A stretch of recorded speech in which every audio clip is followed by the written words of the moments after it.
Yahweh Ba'ashim, Yahweh Shai, Ba'ashim, Rekah, Kadash, Padah, Hayaya, Rahayaya, Babakasha, Babakasha, Babakasha, Yahweh Ba'ashim, Yahweh Shai, Ba'ashim, Rekah, Kadash, Tawada, Amen.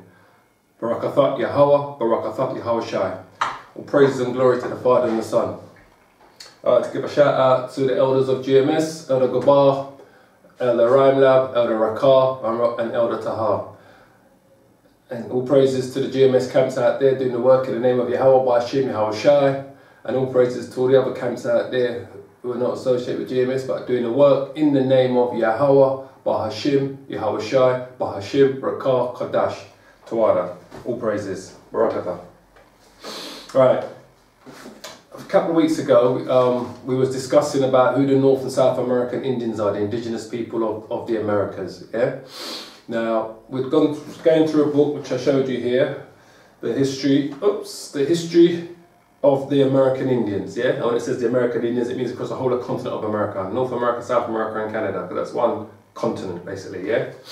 So I wasn't sure about I needed to finish up the rest of the information that I discovered in this book, because like I said, I went through this book diligently, did my due diligence, went through the book, I went through the scriptures to match up what the book was referring to in terms of their customs, their ceremonies, their laws, their commandments, and what they were doing, their statutes that they were practicing, the name of the Most High that they were using when they was calling to the Most High. Did they know His name? Did they know the customs of the Israelites and so forth and that? And we're showing you the distinction that the North American Indians and the South American Indians, the indigenous Indians of the Americas, are the 10 lost tribes of Israel, or like some people like to say 9.5 tribes, yeah? But they are the 10 lost tribes of Israel. So I'm going to finish it, yeah? So today, we're going to call this the conclusion. Conclusion to who the North and South American Indians, the indigenous people of the continent of the Americans are, who they truly are. Not who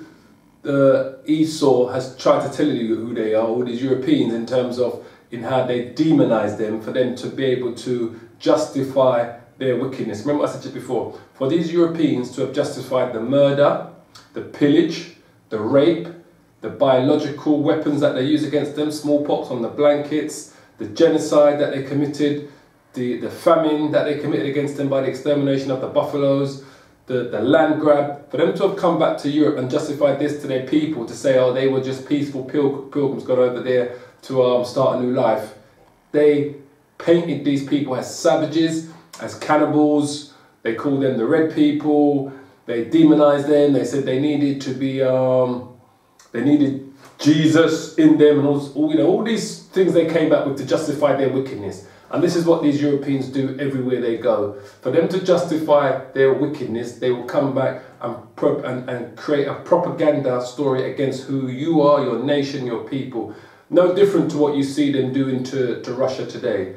For these Europeans, these Western Europeans, yeah, and their partners, the Americans and the British, for them to justify what they want to do to Russia in terms of their sanctions and pushing them in a corner, they're creating all this propaganda news against Russia by saying that they're responsible for this Novichok poisoning that happened about a week ago in Salisbury in Wiltshire in England. They tried to say that the Russians did it, whereas, as you know, why would Putin decide to poison these guys, or any of his cronies, any of his cronies decide to poison these guys a week before the election? Today is March the 17th. It's the Russian election. They're voting for the new president of Russia. Why would they do something like this, create a big international saga that would backfire on them a week before their election? Yeah? Why would they do it 2 months, 3 months before the biggest sporting event that these Edomites, these Western Edomites have created, which is the World Cup football, which is like what the Romans did during the days of their demise by having all of the games, the chariot games and the gladiator games going on, all these different games they had going on to keep the people blinded. Why would they do this 3 months before they're going to be showing to the world what they consider the greatest football tournament in the world, the FIFA World Cup? It makes no sense, yeah? Well, why? And the reality of this thing as well, right? Just before I go into this, but I just want to quickly go over that. The reality of this thing with this Novichok biological agent that they said was used to kill this man, who's no one's seen yet. No one's seen these two people that were meant to be in hospital. No one's heard an inkling about their status or even seen a picture of them, right? As far as I'm concerned, it's a false flag. It's a false flag created by the British and the American government for them to put the pressure on Russia so that they can get the people of their nations to agree with them in terms of them demonizing and propaganda against Russia, so they can do these sanctions against them, because all they really want is to take control of that man and his country and on his oil reserves, basically. In that. But what they don't know is that Putin, Russia is Gog and Magog. They are going to go to war against the British and Americans, and it's going to start as a conventional war and it's going to end up as a nuclear war. And for everything you see that's going on, for me, it's like the will of the Most High. He's making all of these things happen because the more pressure you put on this man, the more it's like a cat. The more you back a cat into a corner, the more he's going to strike out with his claws. So he will strike out if he has to against these people. And like I said to you, the prophecy tells you in Ezekiel 38 that Gog and Magog with the Medes, yeah, and the Persians are going to go to war against who? The king of Babylon, which is who? America and NATO, basically, yeah? And Britain makes part of NATO, you know? And also, just to show you how these Western governments work, this particular biological agent, which they call Novichok, yeah? They used it in a show called Strike Back. The show is called Strike Back. It's a British TV show about their so-called Marines, their brave Marines or SAS going around the world saving people from their whatever destruction that they decided they need to be saved from. They have a show on Sky One, on channel Sky One. It's called Strike Back. It was aired on November, I think the 27th, but in November, it's series 6, episode 5, yeah? So it's Strike Back series, just look for it, go on YouTube, you can look for it. It is series 6, episode 5, yeah? And that particular episode was based on these British agents, SAS agents, going to secure this biological agent called Novichok from some Russian scientists, some rogue Russian scientists and that. So, you know, they always do these things. They show you in their shows how they're going to do something, and then they go out there and perpetrate the crime. Hollywood and these Western governments have been doing this from the minute they learn how to film, put camera to film and put it into the cinemas for the greater audience on TV for people to see. So they showed it in the show last year. Last year, November, this show was aired on Sky One, November the 27th last year. And it was in the show Strike Back, Series 6, Episode 5, showing these SAS soldiers go in to negotiate with some rogue Russian scientists to secure the biological agent called Novichok, yeah? So it's, as far as I'm concerned, it's total propaganda. You've seen it with Sky News, BBC News. BBC News is what government funded, state TV. BBC is state TV, funded by our taxpayers' money, yeah? We pay TV licenses to have these BBC channels, yeah? So it's right there. They keep getting on about RT News' state channel. So is BBC state channel. So is Channel 4 a state channel, yeah? Those are state-sponsored government channels, yeah?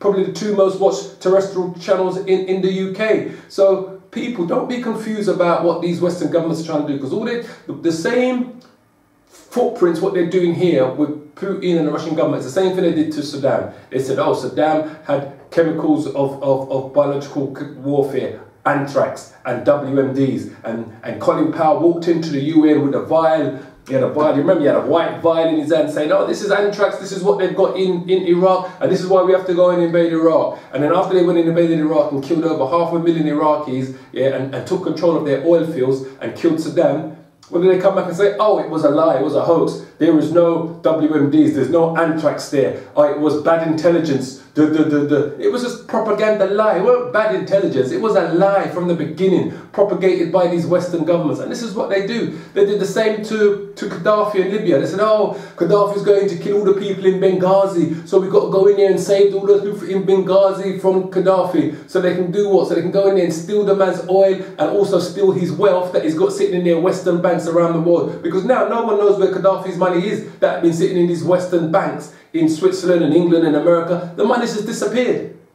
And now who controls the oil fields? These Europeans, between the French, the Americans and the British, control the oil fields in Libya, yeah, working with the different rebel groups who are getting paid backhanders that were set up by these Western governments. This is their MO, people. This is what you must understand. This is what they do. First they demonize you, and then they try to blame you for some sort of catastrophe, and then they try to go to the UN, which is the useless nation. They call it the United Nations. They're the useless nations, to try to say, okay, this is what we need to do. We need to go and invade that country and take out that leader because he's going against international law. The only people who goes against international laws are your Western governments, yeah, in cahoots with their Middle Eastern governments, like the Saudis, the Qataris, the people from Bahrain. You know, they work hand in hand with these people. NATO, the French, the German, the British, the American, right? The Spanish. All of these governments work hand in hand together because they want to take control of Putin. But Putin is a different kettle of fish, people. And he's not going to lay down for these people. He's not going to lay down for none of them, or nor the nation of Russia. So what are they trying to do? They're trying to get the Russian people to go against them. So you've got these idiots over here, Boris Johnson and that Gavin, whatever his name is, the defense minister,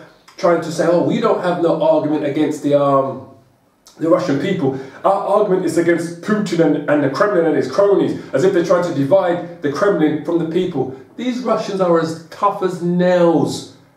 They're the toughest Edomites walking the planet today, let me tell you. So once these Western Edomites want to ratchet up against these Eastern Edomites, it's game over. Because like I said, Ezekiel 38 is all there. It tells you the prophecy is going to come to true, you know. So it's like when you go to, is it Matthew, I can find it for you. 1 second. It's Matthew 24, 40. They think people are stupid. This is what they believe. They really think people are absolutely stupid in what they're doing, in what they're trying to perpetrate, and in their lies, what they're doing basically in that. You know, people are not stupid. They are absolutely not. They got more sense, a lot more sense to lot more sense than you can think. Do you know what I'm saying? So where's it gone again? Yeah, if Satan casts out Satan, how can his kingdom stand? So that's what it is, Satan trying to cast out Satan, because they're all Edomites, but it's just that Putin is the Edomite that just tell you as it is. He don't need to lie. If you say he don't like you, say don't like you. It's not like these Western Edomites. If they don't like you, they say they like you. Then when they go in behind closed doors, they're all talking about you and cursing you and making all these racist comments about you and so forth. Because they're all the same people. It's just that the ones in the East, these Edomites in the East, if they're racist, they say, look, I don't like you, I don't like niggers, I don't like black people. They tell you they don't like you. Or if they don't like another, they tell you straight. But these Western Edomites will pretend to be your friends and like you, and then behind closed doors, they're lying and plotting against you. Because that's what they do. Plot and propaganda. Check this out. The biggest biological laboratory in Europe is where? It's in England. Where in England is it? It's 7 miles from that place, Salisbury. The same place where those 2 Russian Skripal and his daughter was meant to be poisoned by the Novichok. The biggest biological laboratory is here in the United Kingdom. 7 miles from the location of where it happens. But yet somehow it's the Russians that did it. Check this out, the Russian guy who invented Novichok back in the 1950s, he wrote a book on how to design the biological warfare. He wrote a book on Novichok, and he put in that book how to chemically make that biological warfare, detailed how to do it. But yet it's got to be the Russians. That's just them once again on a propaganda campaign. So people, don't be fooled by these people. The same thing they did to North American Indians. They went on a propaganda campaign to condemn these people and say, oh, these people are savages, they're cannibals. This is what these Western Europeans did. The French, the German, the Dutch, the British. This is what they did when they came as pilgrims to the Americas. They said, oh, they're savages, they're cannibals, they're devil worshippers, they're Satanists, they drink blood, they eat humans, they cook people, they do human sacrifice. They did everything they could to justify their wickedness, to justify their murder, their robbery, their rape, their pillage, their land grab, their genocide, their famine, everything they did against these people to wipe them out. So their MO has not changed. These Western Europeans' MO has not changed. So what you see them doing to Russia today is no different to what they did to these North American Indians, in terms of them trying to demonize them, to get the world to hate them, so they can justify what they're doing. But like I said, Putin is not North American Indians. These guys didn't have the power or the strength to deal with these Europeans. And also it was part of our judgment that we were going to receive this from these Europeans. It was part of the prophecies in the scriptures in terms of the judgment that the 12 tribes of Israel were going to receive into the last days. Yeah? So we know that. We understand that from the scriptures. Yeah? And we know that we're at the end of our judgment. And Putin is the man that's going to go to war against his own Edomite brothers in America and in Europe, right, and in England, because this guy here is not, he's a different kettle of fish. He's not no poncy person like Boris Johnson and Gavin and Theresa May. These people here are friggin' second raters. This guy he don't ramp. Don't ramp. It's as simple as that. So I just thought I wanted to just get that out of the way. First of 10-minute thing before I go into this book here. Don't be deceived by these devils. Do not be deceived by them. Trust me. Yeah? Anyway, without further ado, let's get to what we want to talk about.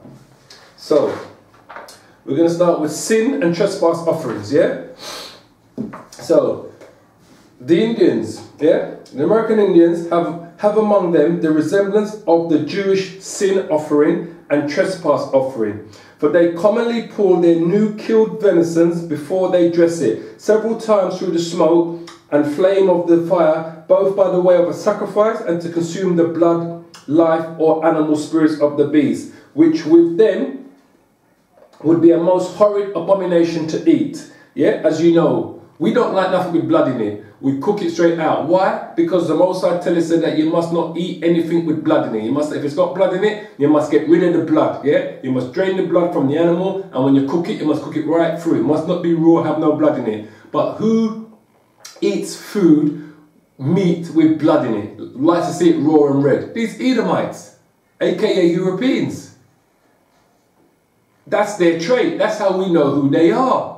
That's how they like their food. That's how we can identify them. Nothing's changing from them from going back to biblical times to today. They all eat the same type of food, no matter where they come from, whether it's from the east, from the west, doesn't matter where these Europeans are, they all like their food and meat with blood in it. But yet the North American Indians were just like us, yeah? The people that went into slavery, all those people that went into slavery throughout the West Indies, and those people that they call African Americans, all throughout the coast of America, and all those people that went into slavery into South America and Brazil and Argentina and Peru and Venezuela, all the black people, the Negroes that are living there who are descendants of slavery, are all the same. Cook our food right through. So check this out.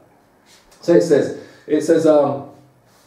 both of the sacrifice and to consume the blood, life, or animal spirit of the beast, which with them would be a most horrid abomination to eat. And they sacrifice in the woods the milk or a large fat piece of the first buck they kill, both in their summer and winter hunt. And frequently the whole carcass, this they offer up, either as thanksgiving for the recovery of health or for their former success in hunting, yeah, or that the divine care and goodness may still be continued to them. When the Hebrew doubted whether they had sinned against any of the divine precepts, they were obliged by the law to bring to the priest a ram of their flock to be sacrificed, which they called ashkam. When the priest offered this, the person was forgiven. So what did the Israelites used to do for forgiveness of their sin? They would go kill a firstborn of a particular animal, a lamb, a sheep, or an ox, whatever it was, and they would put it on the altar, and they would drain the blood of it, and then they would burn the fat off of it, and put it on the altar, burn it, as a sacrifice to the Most High to ask for forgiveness of sin. Because before Yahushua came on the scene, we used to sacrifice animals on the altar in the temple, yeah, for forgiveness of our sins to Yahushua, to the Most High. Yeah, and that's because that was one of the commandments that we had to do. It says the Indians religiously chooses the animal which in America comes nearest to the divine law of sacrifice, according to what the Most High has enabled him. He shoots down a buck and sacrifices either the whole carcass or some choice part of it upon a fire of green wood to burn away and ascend to Yahweh. Then he purifies himself in water and believes himself secure from temporal evils. Formerly, every hunter observed the very same religious acrimony, but now it is practiced only by those who are the most retentive of their old religious mysteries. The Indians observe another religious customs of the Hebrews. Listen carefully.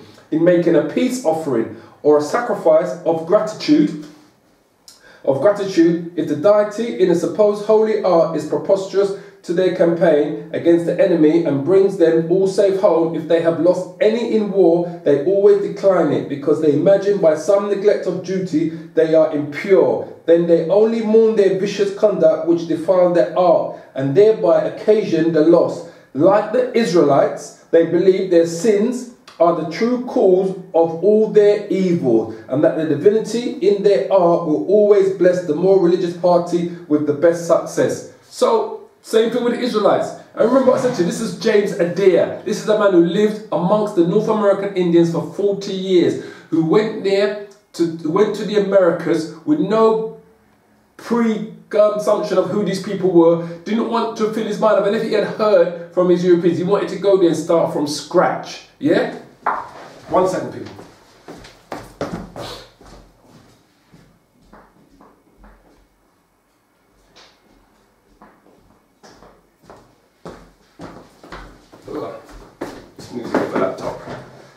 Forgot my laptop. Sorry, people. Right, so let's gonna quickly go into this.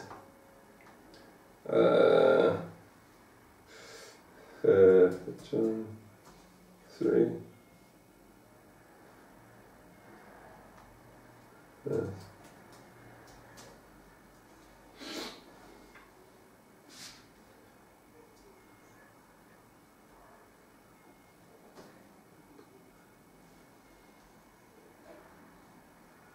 One second.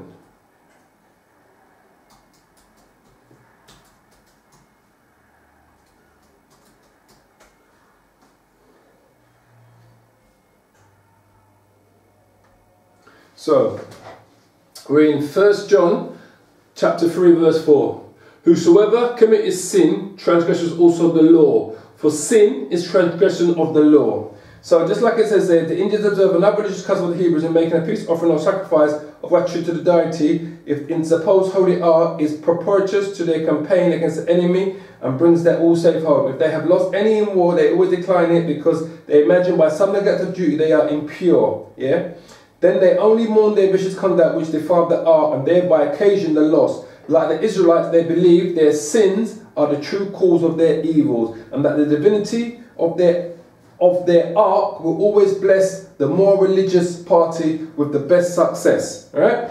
So, the Hebrews had various ablutions and anointings according to the Mosaic ritual, and all the Indian nations constantly observe similar customs from religious motives. Their frequent bathing or dipping themselves and their children in rivers, even in the severest weather, seems to be a truly Israelitish Jewish way, as there are other rites and ceremonies which have been mentioned. It says the Hebrews had convenient separate places for their women to bathe in and purify themselves in occasion required. And at the temple and the synagogues and the captivity, they worshipped apart from the men. So just like in the Israelites, that the women were in separate rooms in the temple when they were worshipping Yahweh, they weren't in the same rooms as the men in Solomon's temple that he built towards the Most High, right? So it says, lest they should attract one another's attention from the divine worship. And it is customary for the woman to go veiled for fear of being seen when they walk the streets, right? So just like the Israelite women would go veiled when they walk the streets and cover their heads. No difference, yeah? No doubt by jealousy had as great a share in introducing this custom as modesty, especially while polygamy was suffered in the rich. But the scantiness of the Jewish American circumstances has obliged them to purify themselves in the open rivers, where modesty forbade them to expose their women, who by this means are now less religious than the men in that duty, for they only purify themselves as their discretion directs them. Yeah? In imitation of the Hebrew women being kept apart from the men at their worship, the Indians entirely exclude their females from their temple by ancient customs, except 6 old beloved women who were admitted to sing, dance and rejoice in the time of their annual expiation of sins, and then retire. In their townhouses also they separate them from the warriors, placing them on the ground at each side of the entrance of the door within, as if they were only casual spectators. Yeah? It may be objected that the ancient Egyptians, Greeks and Romans worshipped their gods at the dawn of day, and the Persian Magi, with all the other worshippers of fires, paid their religious devoirs on the rising sun. But as the Indians are plainly not idolaters, like I keep telling you, or polythesis, yeah, as they sing to and invoke Yahweh, the divine essence, as they run along at the dawn of day to purify themselves of their ablution, yeah. It seems sufficiently clear they are not descended from either of the last mentioned states, but their origins is from the Israelites. Yeah? This law of purity, bathed in water, was essential to the Jews, and the Indians to this day would exclude the men from the religious communion who neglected to observe it. So you think of when you used to watch those old cowboy movies, black and white movies, they always show the Indian women walking around naked like they were savages and everything. That's just total bullshit. That was them once again trying to paint them in this savage, uncivilized light, so that when they showed it to their public in the Western world, in Europe and in the Americas, they can say, yeah, look, this is how they lived. They were uncivilized. They were running around naked and eating each other and all these kind of madness. But this is what they do. This is their MO. They demonize you with pure propaganda so they can go in and steal and rob and pillage what is yours. This is the European Edomites, Caucasians, MO people. Right? He says the Indians are not idolaters, and they only worship one God. Right? So we're going to go to Leviticus chapter 19.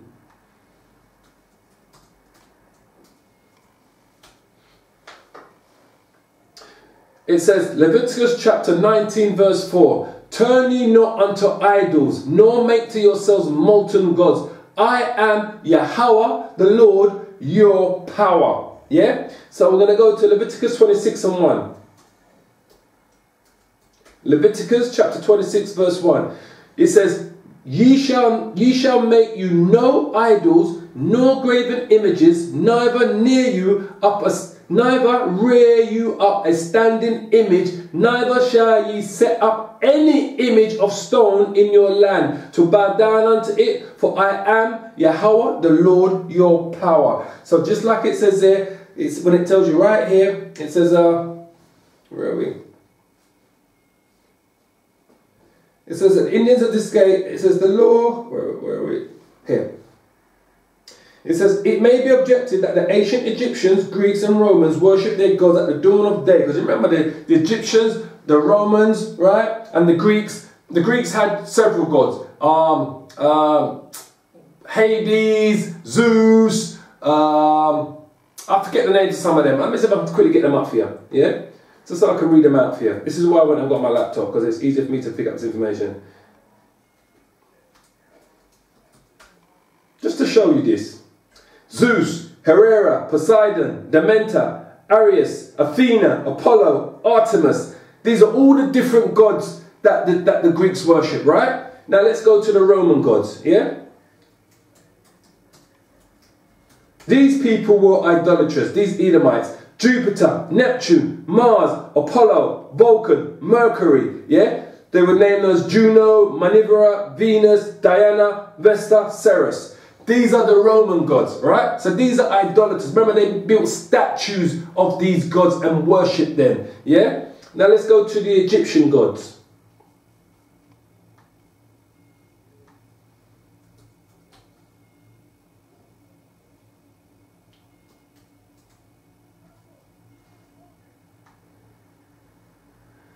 Amun, Anubis, Horus, Ra, Thoth, Osiris, Isis, Seth.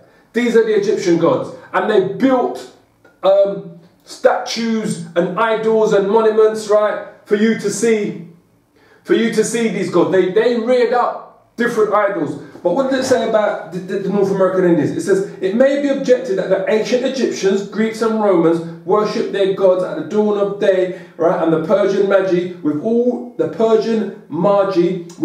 the other worshippers of fire paid their religious devoirs, right, to the rising sun. But as the Indians are plainly not idolaters, yeah, idolaters, the Indians were not idolaters, right, or polytheists, which means they weren't atheists neither, right?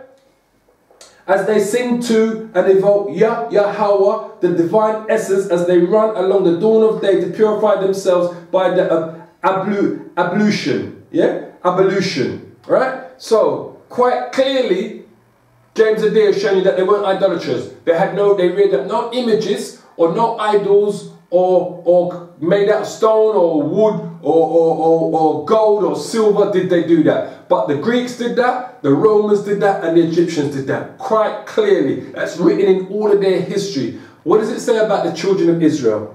Leviticus chapter 26 verse 1.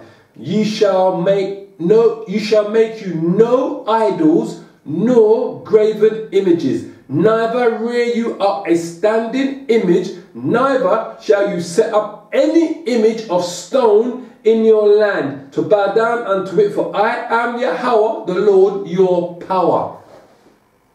Simple.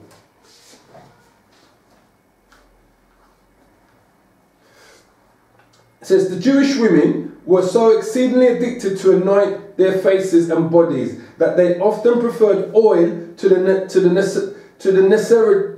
necessities of life. Yeah, the widow who addressed herself to Elisha, right? You remember that widow? That was the widow where her son was sick in the bed and had died, and that's when Elisha the prophet came. Yeah, though she was in the most pinching straits and wanted everything else, yet had a pot of oil to anoint herself, because oil was a very important thing to the Israelites, to the women and to the men. They anointed their kings with oil and their prophets with the oil. Yeah. This custom of anointing became universal among the eastern nations. They were not satisfied with perfuming themselves with sweet oils and fine essences, but anointed birds, as in the 9th odor of the Anacreon. Alright? It says here.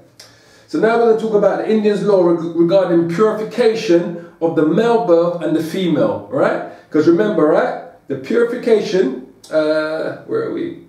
If I go to Leviticus, I'm going to bring it up here first.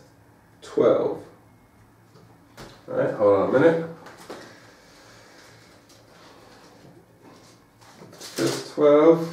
Before I read it up, I'm going to bring it up here. The laws of purification and circumcision, yeah? Yeah. Yeah. And then I say Galatians 4, verse 4 and 4, 1 to 7 as well. Right, so I just want to get the scriptures prepped and ready.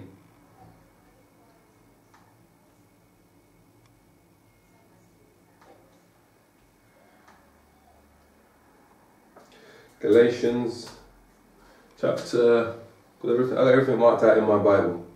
4. Galatians 4.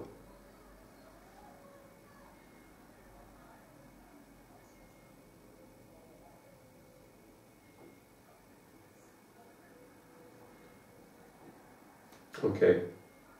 That was to do with, okay, that's beautiful anyway. Right, so we're in Leviticus 12. Got it here. That's as easy to read off the computer, but I have it all marked out in my scriptures. So we're on page 61. So we're on page 61. 61. Yeah? The American, read it again, the history of the American Indians. Yeah? I have to keep reminding you. Don't think that this is coming out of me ears. We deal with proof and evidence and facts. The Indians have customs consonant to the Mosaic laws of uncleanness, yeah? They oblige their women in their lunar retreats to build small huts as a considerable distance from their dwelling houses, as they imagine may be out of the enemy's reach, where during the space of that period they're obliged to stay at the risk of their lives, yeah? So, should they be known to violate that ancient law, they must answer for every misfortune that befalls any of the people as a certain effect of the divine fire. Though the lurking enemy sometimes kills them in their religious retirement, notwithstanding they reckon it conveys a most horrid and dangerous pollution to those who touch or go near them or walk anywhere within the circle of their retreats. and are in fear of thereby spoiling the supposed purity and power of their holy ark, which they always carry to war. Just like the Israelites carried the Ark of the Covenant to war, so did the Indians carry their Ark of their Covenant to war. Right? Yet the enemy believe they can so secure them in this point from bodily danger, because it is done against their enemies. The non-observance of this separation, a breach of the marriage law, and murder, they esteem the most capital crimes. Right? So this is talking about the law to do with when a woman's on a period. Just like how the Israelites do the same thing. When their woman's on their period, they have to be out of the tent. They go and they for that week that they're on their period, that they got their menstrual, they go and live in they go and stay in another tent. Yeah, in another house, another dwelling, another room. They do not share the same bed or the same room, or I don't think they're in the same house as the Israelite man, as their husband. They go somewhere else for that. Yeah, let me see if I can just quickly find out. Second.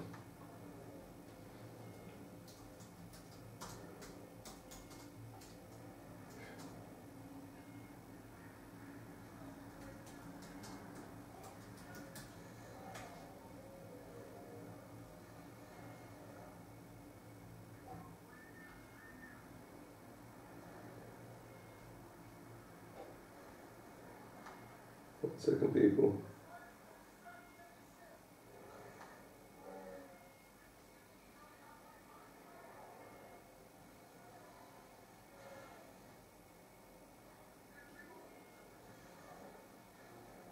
Leviticus 15.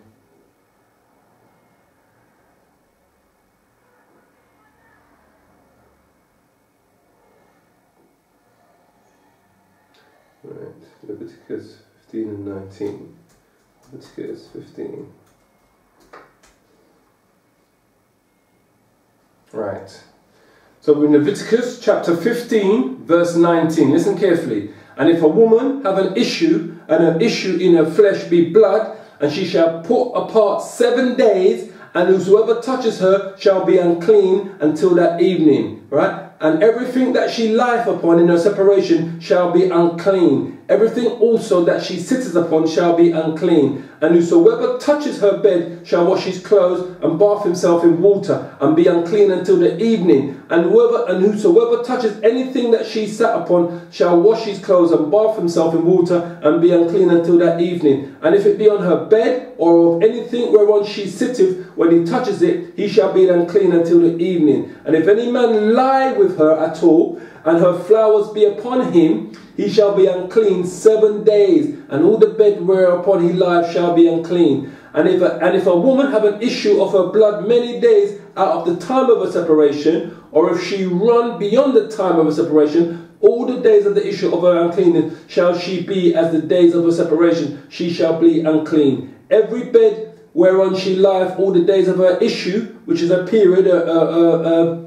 what they call it, menstruation, yeah, of it shall be unto her as the bed of her separation, and whosoever shall sit upon her shall be unclean as the uncleanness of her separation. Yeah. So like I said, it says if a woman have an issue, which is a period, when they're on their menstruation, yeah, and her issue in her flesh be blood, she shall be put apart 7 days. Because normally a woman period or menstruation period lasts a week. Yeah? And whosoever touches her shall be unclean until that evening. So the Indians lived by that same law. It says the Indians have a customs consonant to the Mosaic laws of uncleanness. I've just read that to you. Leviticus chapter 15 verse 19. They oblige their women in their lunar retreats to build small huts at as considerable a distance from their dwelling houses. You hear that? As they imagine may be out of the enemy's reach, where during the space of that period they are obliged to stay at the risk of their lives. Should they be known to violate the ancient law, they must answer for every misfortune that befalls any of the people, as a certain effect of divine fire, though the lurking enemy sometimes kills them in their religious retirement. Right? So it says, notwithstanding they reckon it conveys a most horrid and dangerous pollution to those who touch, or go near them, or walk anywhere within the circle of their retreats, and are afraid of thereby spoiling the supposed purity and the power of their holy ark, which they always carry to war. So, just like it says here, if a woman have an issue, and her issue be in her flesh be of blood.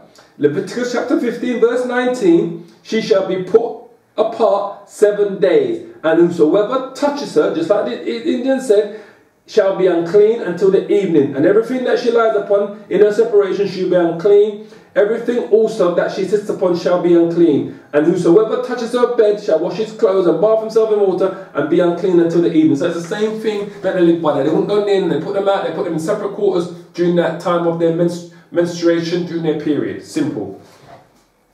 It says, correspondent to the Mosaic laws of the women's purification after travel, the Indian women absent themselves from their husbands and all public company for a considerable time. The Muskahoj women are separate for 3 moons, which is 3 months, exclusive of that moon in which they are delivered. Yeah? By the Jewish law, women after a male birth were forbidden to enter the temple or even the very touch of sacred things 40 days. And after a female, the time of separation was doubled, 80 days. That was according to the laws of the Mosaic laws of the commandments and statutes, yeah? It said, should any of the Indian women violate this law of purity, they would be censored and suffer for any sudden sickness or death that they might happen among the people as a necessary effect of the divine anger for their polluting sin, contrary to their old traditional law of female purity. Like the greater part of the Israelites, it is the fear of temporal evils and the prospect of temporal good that makes them so tenacious and observant of their laws. So they were very tenacious and observant of their laws, the Indians, just like how the Israelites were, right? At the stated period, the Indian women's impurity is finished by ablution, and they are again admitted to social and holy privileges. So let's look up and see what the separation period is for the Israelite woman. So read Leviticus chapter 12 verse 1. And the Lord Yahweh spake unto Moses, saying, speak unto the children of Israel, saying, if a woman have conceived seed and born a man child, then she shall be unclean 7 days, according to the days of separation for her infirmity shall she be unclean. And in the 8th day the flesh of his foreskin shall be circumcised, and she shall then continue in the blood of her purifying 33 days. She shall touch no hallowed thing, nor come into the sanctuary until the days of her purifying be fulfilled. So that's for a man-child. So what does it say for a man-child, what the Indians did, yeah? It says, correspondent to the Mosaic laws of women's purification after travel, the Indian women's absent from their husbands and all public company for a considerable time. It says the Muskahoj women are separate for 3 moons, exclusive of that moon in which they are delivered. But the Jewish law, women after a male birth, excuse me, people. But the Jewish law for the women after a male birth were forbidden to enter the temple, and even to the very touch of the sacred things 40 days, and after a female the time was double. Should any of the Indian women violate this law of purity, they would be censored and suffer for sudden sickness or the death that might happen among the people as a necessary effect of the divine anger for their polluting sins, contrary to their traditional law of female purity, right? Like the greater part of the Israelites, it is the fear of temporal evils and the prospect of the temporal good that makes them so tenacious and observant of their laws. Yeah? At the stated period, the Indian women's impurity is finished by ablution, and they are again admitted to social and holy privileges, which means they're admitted back into the sanctuary. So for the women, it says it's 80 days. Yeah, because it says because they count. It says they count the first month. It says the women separate for 3 months, exclusive of that moon in which they are delivered. Yeah, so that's 3 months, but they excluded the moon of the month which they were delivered. So if you add the month which they were delivered, that's 4 months. It excludes the moon of the month which they were delivered. Yeah. So we've got here, it says, and he shall then continue in the blood of her purify 33 days. She shall touch no hallowed thing, nor come near to the sanctuary until the days of purify be filled. So for the men, it's 40 days, just like the Indian women. For the men, it's 40 days. It says right here, by the Jewish law, the women after the male birth were forbidden to enter the temple and even very touch the sacred things for 40 days for the male. And after the female, the time of separation was doubled, which is 80 days, yeah? So let's read for the female. But if she bear a maid child, which is a girl, then she shall be unclean 2 weeks, as in her separation, and she shall continue in the blood of her purifying 60 days. So 2 weeks and 60 days, that's 66 days. 2 weeks is 14 days. That gives you 80 days. And when the days of her purifying are fulfilled for a son or for a daughter, she shall bring a lamb of the first year for a burnt offering and a young pigeon or a turtle dove for a sin offering unto the door of the tabernacle of the congregation unto the priest. Right? So, it says here, the reputed prophet or divine physicians daily pays them a due attendance, also invoking Yahweh, to bless the means they apply to the sad occasion, which is chiefly the mountain allium and medicinal herbs, always enjoying a very abstemious life, prohibiting them women and salt in particular, during the time of the cure, and sanctifying the reputed sinners. Like the Israelites, they firmly believe that safety or wounds immediately proceed from the pleased or angry deity for their virtuous or vicious conduct in observing or violating the divine law. So just like the Israelites believed that when they were taken sick or ill, they died, it was the Most High's judgment for them. For what it says there, immediately proceed from the pleased or angry deity, which would be the Most High, for their virtuous or vicious conduct in observing or violating the divine laws. Same how the Israelites believed that if someone was taken sick, if someone died, someone was punished, something happened to a person, basically, it was from the Most High for them breaking or violating or doing something that they should not have been doing in terms of the laws, commandments and statutes. It says the Israelites became unclean only by touching their dead for the space of 7 days, right? And the high priest was prohibited to come near the dead, right? Till as much the same with the Indians to this day. To prevent pollution, when the sick person is past hope of recovery, they dig a grave and prepare a tomb. So, if we go to Numbers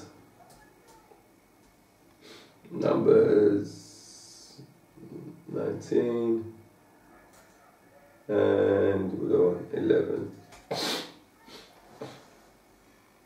So, we start here where it says, the Israelites became unclean only by touching their dead for the space of 7 days, and the high priest was prohibited to come near the dead.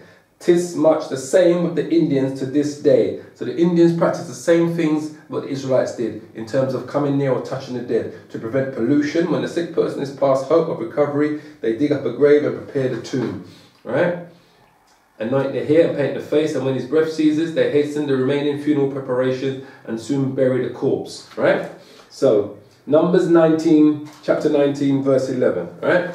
He that touches the dead body of any man shall be unclean 7 days, just like his Indians did. He shall purify himself with it on the 3rd day, and on the 7th day he shall be clean. But if he purify not himself the 3rd day, then the 7th day he shall not be clean. It says, whosoever touches the dead body of a man that is dead, and purifies not himself, defiles the tabernacle of Yahweh, that the soul shall be cut off from Israel, because the water of separation was not sprinkled upon him. He shall be unclean, his uncleanness is yet upon him. Yeah? So, when an Israelite died in a house or tent, all who were in it and the furniture belonging to it contracted a pollution, which continued for 7 days, just like what we just read here in the scriptures. All likewise he touched the body of a dead person or his grave were impure for 7 days, just like what we just read in Numbers 19 and 11, right? Similar notions prevail among the Indians. So the Indians had similar notions to what the Israelites had in terms of touching the dead. The Choctaw are so exceedingly infatuated in favour of the infallible judgment of their pretended prophets as to allow them without the least regret to dislocate the necks of any of their sick who are in a weak state of body, to put them out of their pain. When they presume to reveal the determined will of the deity to shorten his days, which is asserted to be communicated in a dream. Right?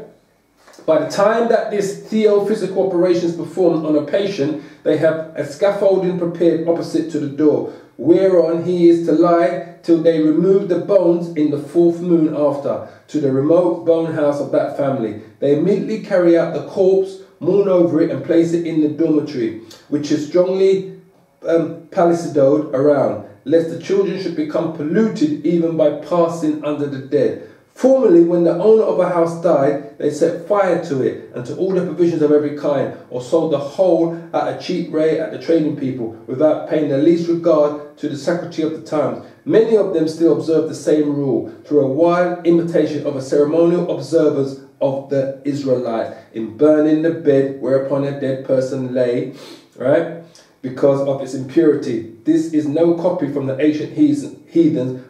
This is no copy from the ancient heathens, not from the ancient heathens, yeah, but from the Hebrews, right? So if we go to, what was it? So we read it here, Numbers 9-11. He that touches the dead body of any man shall be unclean 7 days, right? And it says, this is a law: when a man dies in a tent, all that come into the tent and all that is in the tent shall be unclean 7 days. And every open vessel which has no covering bound upon it is unclean. And whosoever touches one that is slain with a sword in the open fields, or a dead body, or a bone of a man, or a grave, shall be unclean 7 days. Yes, so in chapter 19, verse 17, Numbers.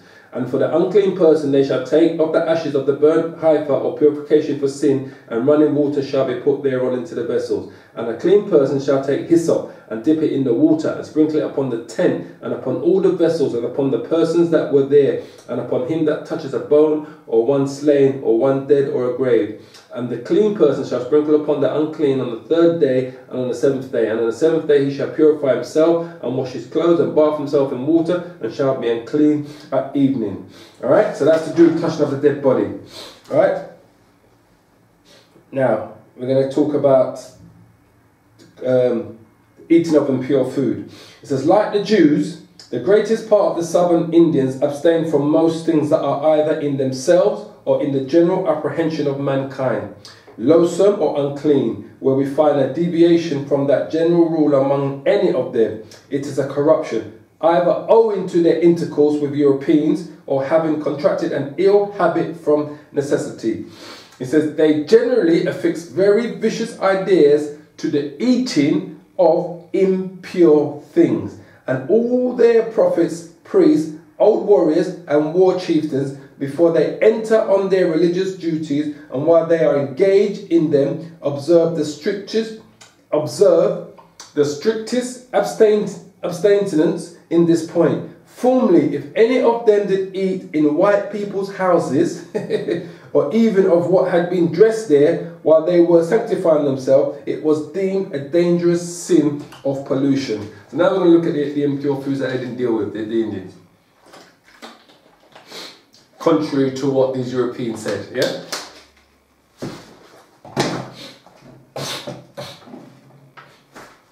Alright, so page 64. They reckon all birds of prey and birds of the night to be unclean and unlawful to be eaten. So, the North American Indians reckon all birds of prey, right? We're going to Leviticus 13. Right, the North American Indians reckon all birds of prey and birds of the night to be unclean and unlawful to be eaten, right? So,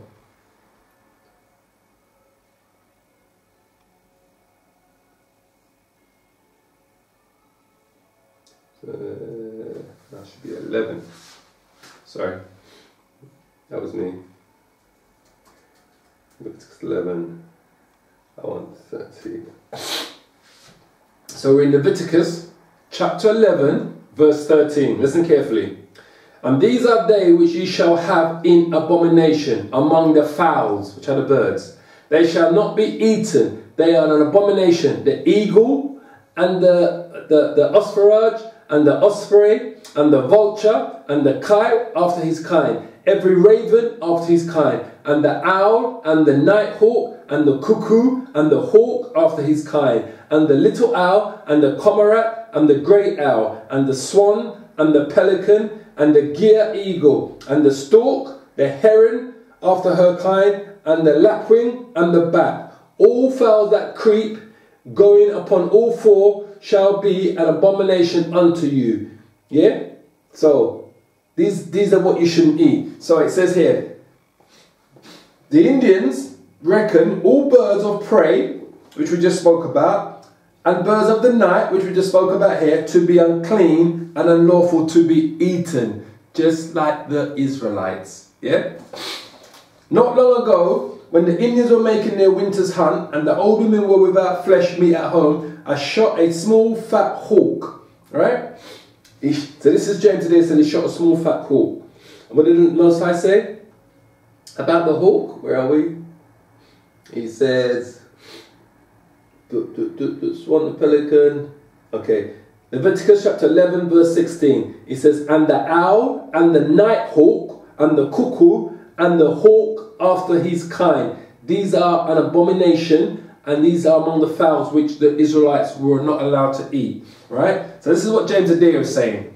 He says, not long ago, when the Indians were making their winter hunt, and the old women were without flesh meat at home, right? I shot a small fat hawk, and desired one of them to take and dress it. But though I strongly importuned her by way of trial, she as earnestly refused it for fear of contracting pollution, which she called the accursed sickness, supposing disease would be the necessary effect of such an impurity. Eagles of every kind they esteem unclean food, likewise ravens, though the name of a tribe with them, crows, buzzards, swallows, bats, and every species of owls, and they believe that swallowing flies, mosquitoes, or gnats always breed sickness or worms according to the quantity that goes into them. Right? So, what did the Most High tell the children of Israel? What did the Israelites follow? And these are they which ye shall have an abomination among the fowls. They shall not be eaten, they are in abomination. The eagle, and the osprey, and the osprey, and the vulture. Yeah? The vulture, and the kite after his kind. Every raven after his kind. Listen carefully. And the owl, and the nighthawk, and the cuckoo, and the hawk after his kind. And the little owl, and the cormorant, and the great owl, and the swan, and the pelican, and the gier eagle. Yeah? And the stork, and the heron after her kind, and the lapwing, and the bat. All fowl that creep, going upon all four, shall be an abomination unto you. So what did the Indians say they don't eat? Right? Well, he brought that hawk. So James today brought a hawk for the woman, for the Indian woman to cook. She didn't want nothing to do with it. She said it's an accursed bird, right? And she said to him, she said, but though I strongly importuned her by her way of trial, she as earnestly refused it for fear of contracting pollution, which she called the accursed sickness, supposing disease would be necessary effect of such an impurity. Eagles of every kind they don't eat. They esteem unclean food. Likewise ravens, just like I read in scriptures, though the name of a tribe with them. Crows, buzzards, swallows, bats, and every species of owls, and they believe that swallowing flies, mosquitoes, and gnats also breed sickness or worms according to the quantity that goes into them, which though it may not imply extraordinary skill in psychic, shows their retention of the ancient Hebrew laws. Oh, beautiful. Which prohibited the swallowing of flies, for to this that divine sarcasm alludes, swallowing a camel and straining at the gnat. Such insects were deemed unclean. So they saw these fowls and these insects unclean, just like the same fowls and insects that the children of Israel deemed unclean by the Most High. As well as vexations and hurtful. The power of Ekron, the god of Ekron, was Beelzebub, or the god and the ruler of flies. That's what they called him, the god and the ruler of flies, Beelzebub. Right? That's one of the, I believe that's one of the Babylonian gods that they worship, Beelzebub.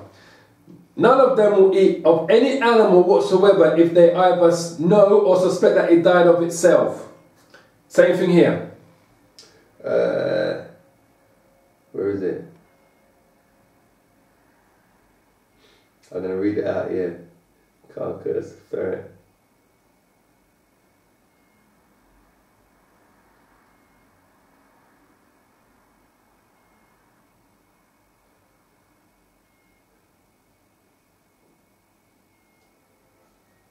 Hold on, people, sorry.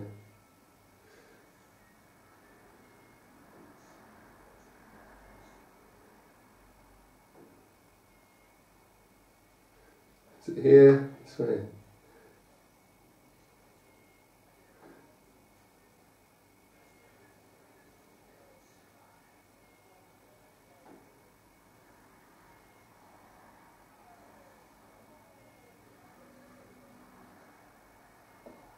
Sorry, people.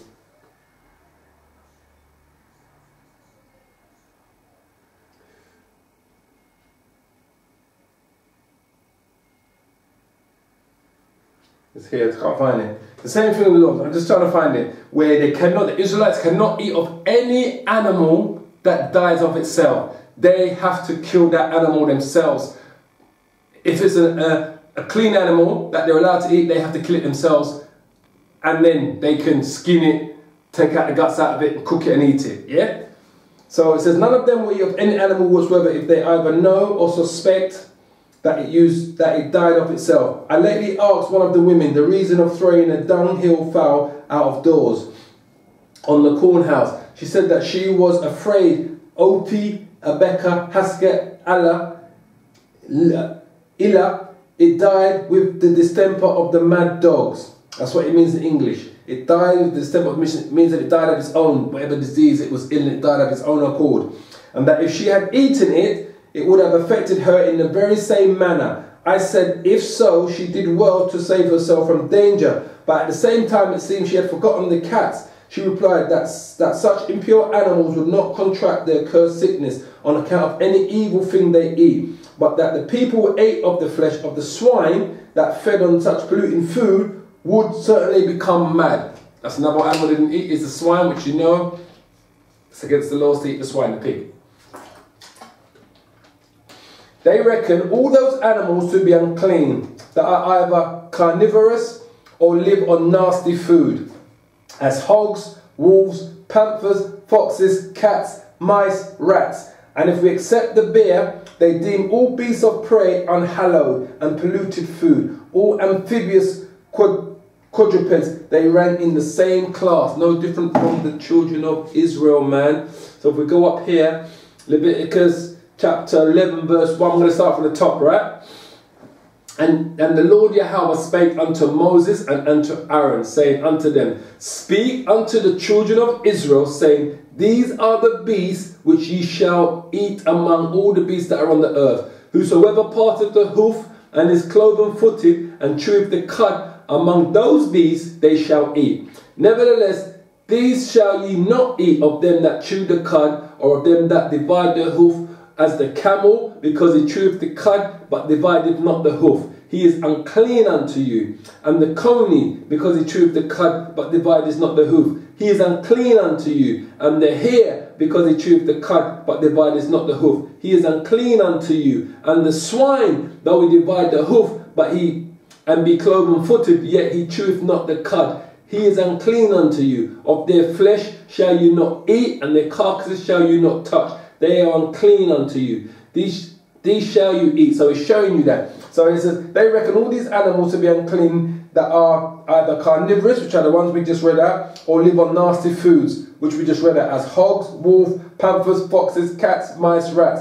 And if we accept the bear, they deem all beasts of prey unhallowed and polluted food. All amphibious quadrupeds, they rank in the same classes. Alright?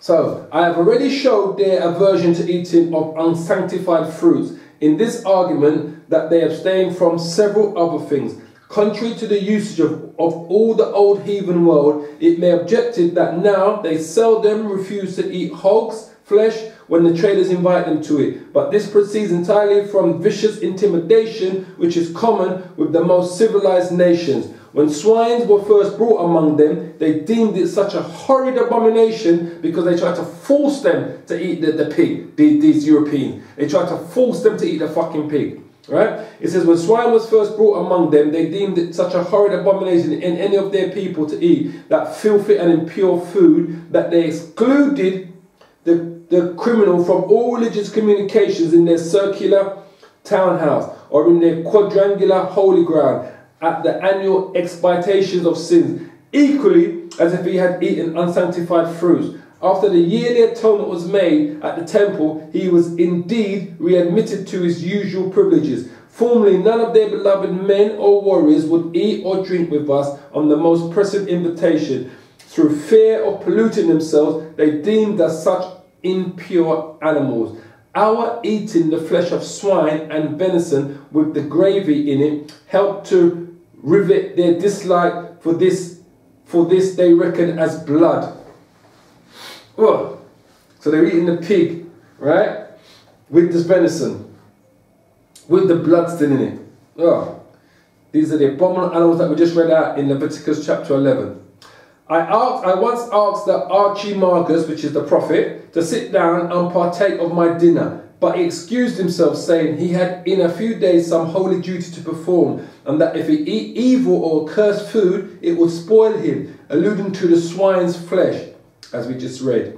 Though most of their virtue has lately been corrupted, and that's what they did. The Europeans come in and corrupted them in their ways, their cultures, and the things that they did, their laws that they practiced, and their customs that they followed. Right? Though most of their virtue has lately been corrupted in this particular, they still affix vicious and contemptible ideas of the eating of swine's flesh. Listen carefully. Insomuch that Shukapa, swine eater, that's what they call a swine eater, Shukapa, S-H-U-K-A-P-A, Shukapa, right? Swine eater is the most appropriate epithet they can use to brand us with. They commonly subjoin Akan Gapa, eater of dunghill fowls. Akan Gapa, A-K-A-N-G-G-A-P-A. Akan Gapa is translated into eater of dunghill fowls, because these Europeans eat anything, mate. They're like the Moabites, Chinese, that eat anything. Both together signify filthy, helpless animals. By our surprising mismanagement in allowing them a long time to insult, abuse, rob and murder the innocent British subjects at pleasure without the least satisfaction, all the Indian nations formerly despised the English as a swarm of tame fowls and termed them so in their set speeches. The Indians, through a strong principle of religion, abstain in the strictest manner from eating, listen carefully, the blood of any animal, right? As it contains the life and spirit of the beast, and was very essence of the sacrifices that were to be offered up for sinners. And this was the Jewish opinion and law of sacrifice. So if we go to Leviticus, this is what I was looking for earlier, 17:2.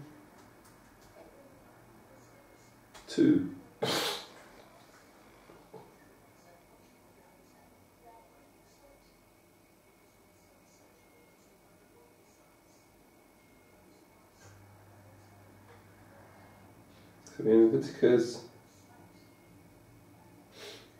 Right.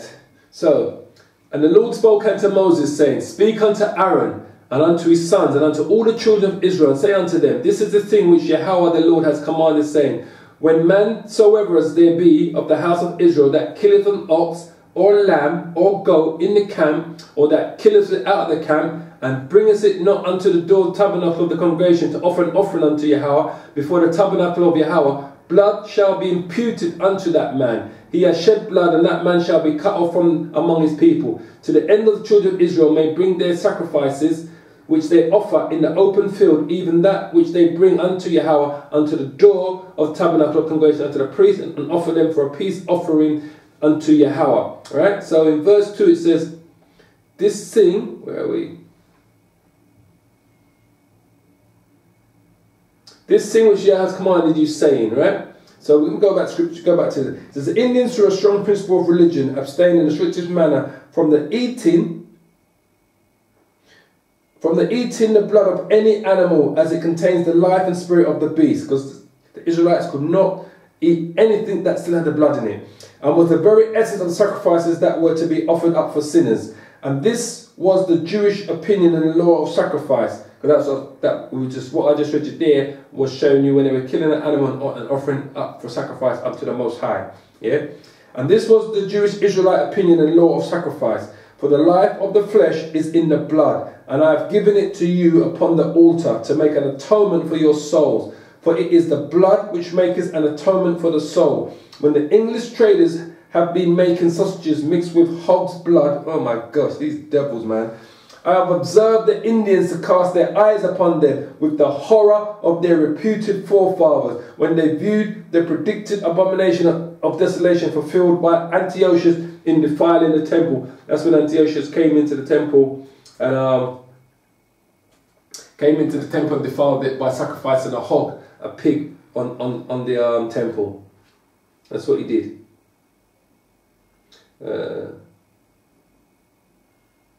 One second, people.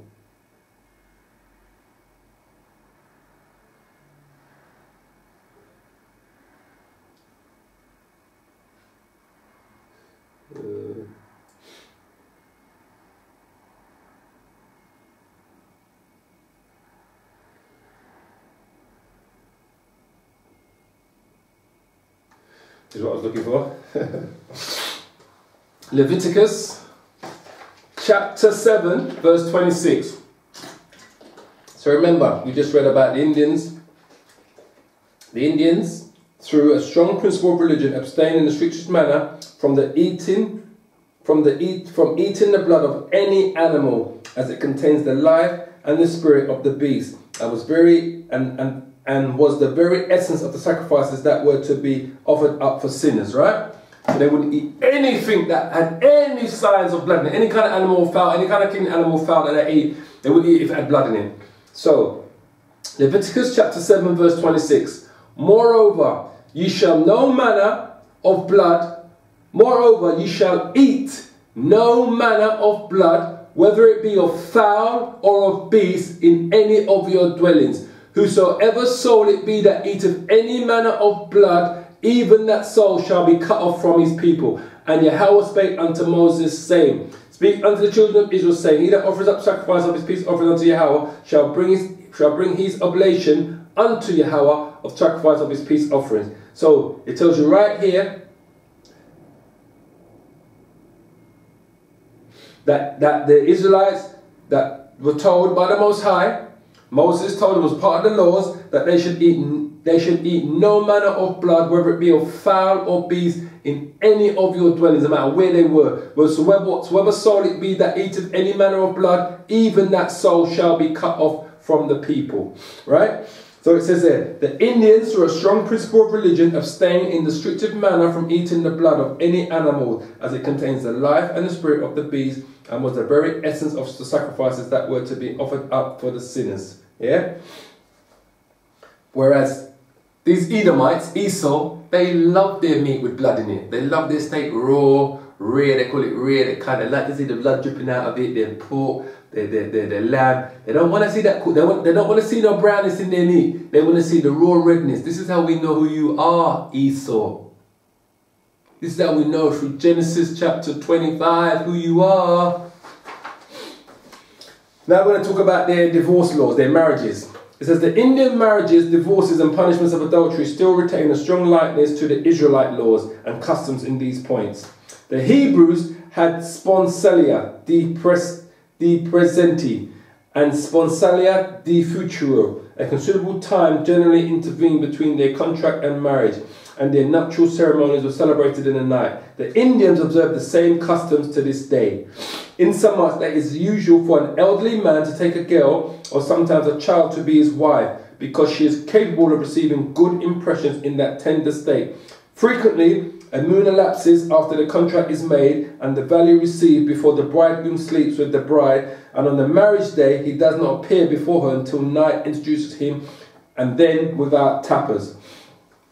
It says, the grandeur of the Hebrew consisted pretty much in the multiplicity of their wives to attend them, as a showery retinue. As the meaner sort could not well purchase one, they had a light sort of marriage suitable to their circumstances, called by the scholars uso capio, taking the woman for present use when they had lived together about a year. If agreeable, they parted good friends by mutual consent. The Indians also are so fond of the Indians are also so fond of variety that they ridicule, listen carefully, that they ridicule the white man, which is Esau, as a tribe of narrow-hearted and dull constitution animals for having only one wife at a time, right? So they ridicule the Europeans and they call them narrow-hearted and dull constitution animals for only having one wife at a time and being bound to live with and support her. Right? Because this is a European thing, having one wife. Yeah? This ain't, the Israelites could have, as long as you can take care of them, you could have as many wives as you wanted. Yeah? The wives had one husband, but the husbands could have more than one wife. This thing where you have one wife and one husband is a European Edomite thing that they did. Yeah? And the dull constitution animals for only having one wife at a time and being bound to live with and support her through numberless circumstances. That's why there's so much divorces in these places and breaking up of marriage and that. It's because man is being pinned down to have one wife at a time. And this is why it says there that he has to live and support her through numberless circumstances might require contrary conduct. When a young warrior cannot dress a la mode America, he strikes up one of those matches for a few moons, which they term tupas tawa, and make haste marriage, because it wants the usual ceremonies and duration of their other kind of marriages. It says the friendliest kind of marriage among the Hebrew was eating bread together. The bridegroom put a ring on the forefinger of the bride's left hand before two witnesses and said, "Be thou my wife according to the law of Moses." Not the law of man or the law of your Catholic, Christian, Protestant churches, the law of Moses, right? Her acceptance and silence, implying consent, confirmed her part of the marriage contract because of the rigid modesty of the Eastern women. When the short marriage contract was read over, he took a cake of bread and broke it in two for himself and her, or likewise he put some corn between their hands, which customs were used as strong emblems of a necessity of mutual industry and concord to obtain present and future happiness. Yeah? It says, when an Indian makes his first address to the young woman he intends to marry, she is obliged by ancient custom to sit by him till he has done eating and drinking, whether she likes or dislikes him. But afterwards she is at her own choice whether to stay or retire. When the bridegroom marries the bride, after the usual prelude, he takes a choice ear of corn, just like how they took bread, the Israelites took bread, they took the choice ear of corn and divides it in two before witnesses and gives one half in her hand and keeps the other half to himself or otherwise. He gives her a deer's foot as an emblem of the readiness with which she ought to serve him. In return, she presents him with some cakes of bread, thereby declaring their domestic ingratitude in return for their official marriage. So literally identical what the Israelites did. They broke bread to signify the marriage. She sat next to them, all that so forth. They broke the corn. Same thing. These Edomites don't do that. They go into church and get married and go to some place and drink champagne and eat cake and food and dance and party all night. This is a completely different thing. Complete different thing.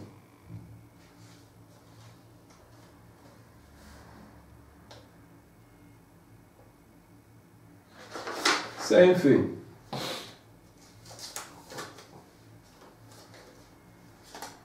So we're going to look at the punishment for murder, how they went about it. We're going to look at the same thing. One sec, people. It says the Israelites cut off the hands and feet of murderers, yeah, and strangled false prophets, and sometimes burned, stoned, or beheaded those malefactors who were condemned by the two courts of judgments. So, if I can remember, in Samuel, 2 Samuel, I'm sure King David, that 2 Samuel chapter 4.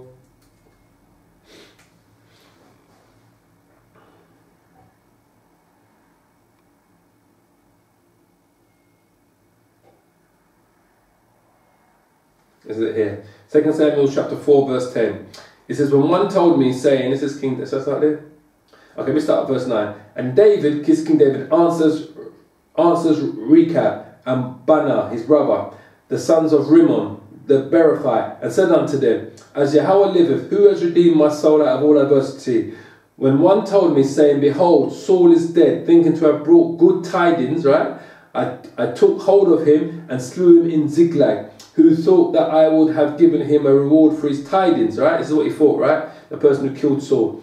How much more, when wicked men have slain a righteous person in his own house upon his bed, shall I not therefore now require his blood of your hand and take you away from the earth? And David commanded his young men, and they slew them and cut off their hands and their feet and hanged them up over the pool in Hebron. But they took the head of Ishbosheth and buried it in the sepulchre of Abner in Hebron. So when these two young men came, who had killed Ishbosheth, right, unto David in Hebron, because they came and said they had the head of, which is the son of Saul. They thought they was going to get rewards for it. They thought they was doing a great thing. But King David saw that as a unholy thing which they did, because Saul was a king and Ishbosheth was Saul's Ishbosheth was Saul's son, which makes him a prince. So when they came, because they came to him, they said, look, 2 Samuel chapter 4 verse 7. For when they came into the house, he lay on his bed, in his bedchamber, and they smote him. So they killed Ishbosheth in his bedchamber, and slew him, and beheaded him, and took his head, and gat them away through the plain all night. So they took his head and went through the plain all night. So that was Rechab and Baanah, the two brothers did this, yeah? So they slew Ishbosheth in his bed. And they brought the head of Ishbosheth unto King David to Hebron, and said to King David, behold, the head of Ishbosheth, the son of Saul, thine enemy, because at that time Saul and David were enemies, yeah, which sought thy life, yeah, because remember Saul tried to kill David because he got the message from Samuel that the throne has been taken away from him and it's going to go to David and his lineage, yeah.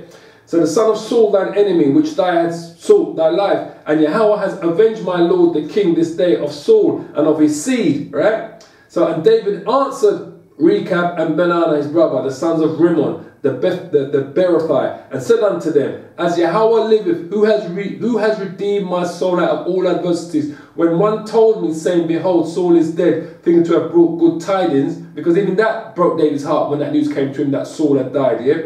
I think it was Abner that killed him, and they was chasing Saul and his son Jonathan, basically in that. I took hold of him and slew him in Ziklag, because that's right, David killed him. I believe it was Abner. Don't quote me on that, if I'm wrong you can look it up. I believe it was Abner that killed him, and David slew him for that, because he didn't like that. He wasn't with that kind of shit, killing a king like that. It's that I took hold of him and slew him in Ziklag. Who thought that I would have given him a reward for his tidings? Because Abner thought he was going to get a reward for killing Saul, yeah? So now these two, Rechab and Baanah, these two brothers, the sons of Rimmon, yeah, thought they were going to get a reward for killing Saul's son, Ishbosheth. So what did David say? How much more when wicked men have slain a righteous person in their own house upon his bed? Because they came and told the story how they slew him in his bed, caught him off guard, went in the house, creeped in the house and cut off his head in his bed, killed him in his bed, right? Shall I not therefore now require his blood of your hand and take you away from the earth? So this is what David did to them. And King David commanded his young men, and they slew them and cut off their hands and their feet and hanged them up over the pool in Hebron. But they took the head of Ishbosheth and buried it in the sepulchre of Abner in Hebron. Right? So the Israelites cut off the hands and the feet of murderers, which we just read, because David saw that as a plain murder, and the punishment was to cut off their hands and their feet, and strangled false prophets, and sometimes burned, stoned, or beheaded those malefactors who were condemned by the two courts of judgment. The Indians, either by the defect of tradition or through a greedy desire of revenge, tortured their prisoners and devoted captives, yeah, with a mixture of all those Israelite capital punishments. They keep the original so close in their eye as to the pour cold water on the sufferers when they are fainting, to overcome by the fiery torture, to refresh them and enable them to undergo longer tortures. The Hebrews gave wine mixture with the juice of myrrh to their tortured criminals to revive their spirits. and sometimes vinegar, to prevent too great an effusion of blood, lest they should be disappointed in glutting their greedy eyes with their favourite tragedy of blood, which was eminently exemplified in their insulting treatment of, I'm just about to say it, of Christ on the cross. Because remember, that's what one of the Roman soldiers did. He put the sponge in vinegar, dipped it in vinegar on a stick and put it up to give to Christ, because he knew it would keep him alive longer, keep him awake alive longer. If he drank that vinegar, to keep the blood flowing in his body, and that he wanted him to suffer more torture from the crucifixion. That's what he did to Yahushua. Yeah. And he turned away from it, Yahushua, and he tried to give him the vinegar. So he says the Indians did the exact same thing. To keep the original so close to their eye as to pour cold water on the sufferers when they are fainting or overcome by the fiery torture, to refresh and enable them to undergo longer torture, the Hebrews gave wine mixtures with the juice of myrrh to their tortured criminals to revive their spirits, and sometimes vinegar to prevent too great an effusion of blood, lest they should be disappointed in glutting their greedy eyes with their favourite tragedy of blood. So the same type of torturing that they did and punishment they did for murder, the Indians did to their own people and to their captives, so did the Israelites. It says the Indians strictly adhere more than the rest of mankind to that positive, unrepealed law of Moses. He who sheddeth man's blood, by man shall his blood be shed. Like the Israelites, their hearts burn violently day and night without intermission, till they shed the blood for blood.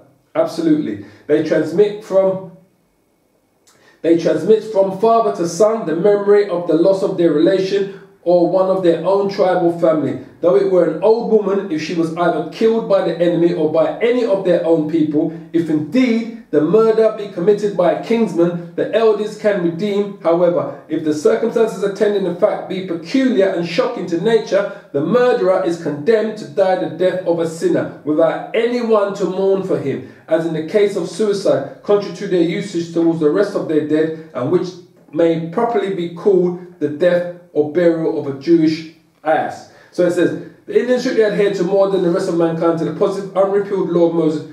Whoever shed his blood should die by blood. So let's go to Genesis chapter 9.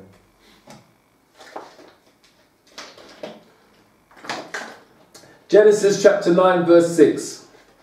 Whosoever sheddeth man's blood, by man shall his blood be shed.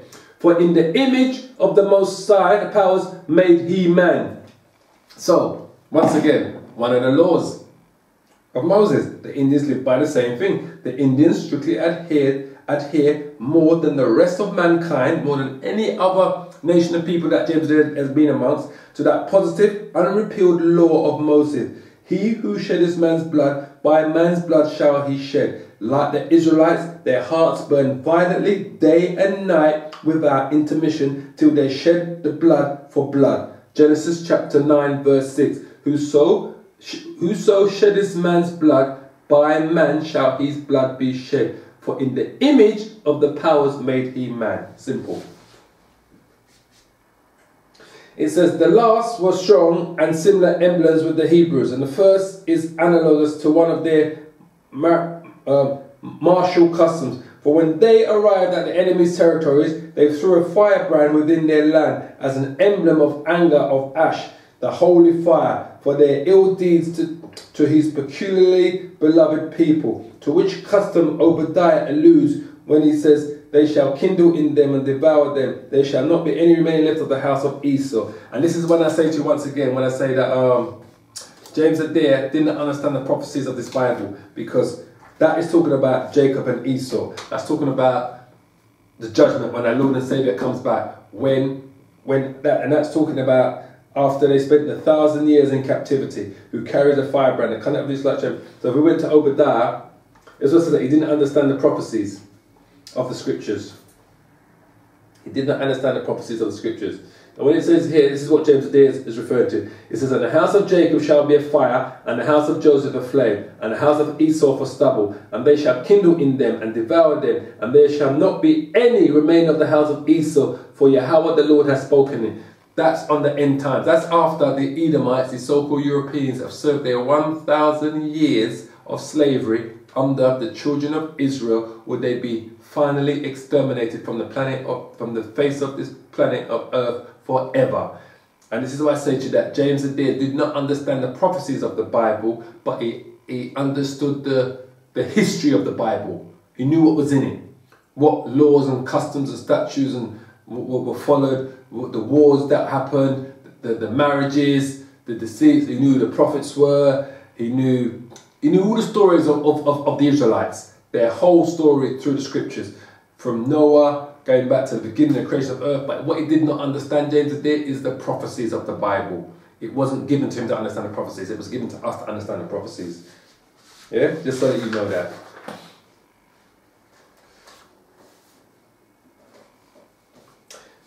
Okay, let's go to.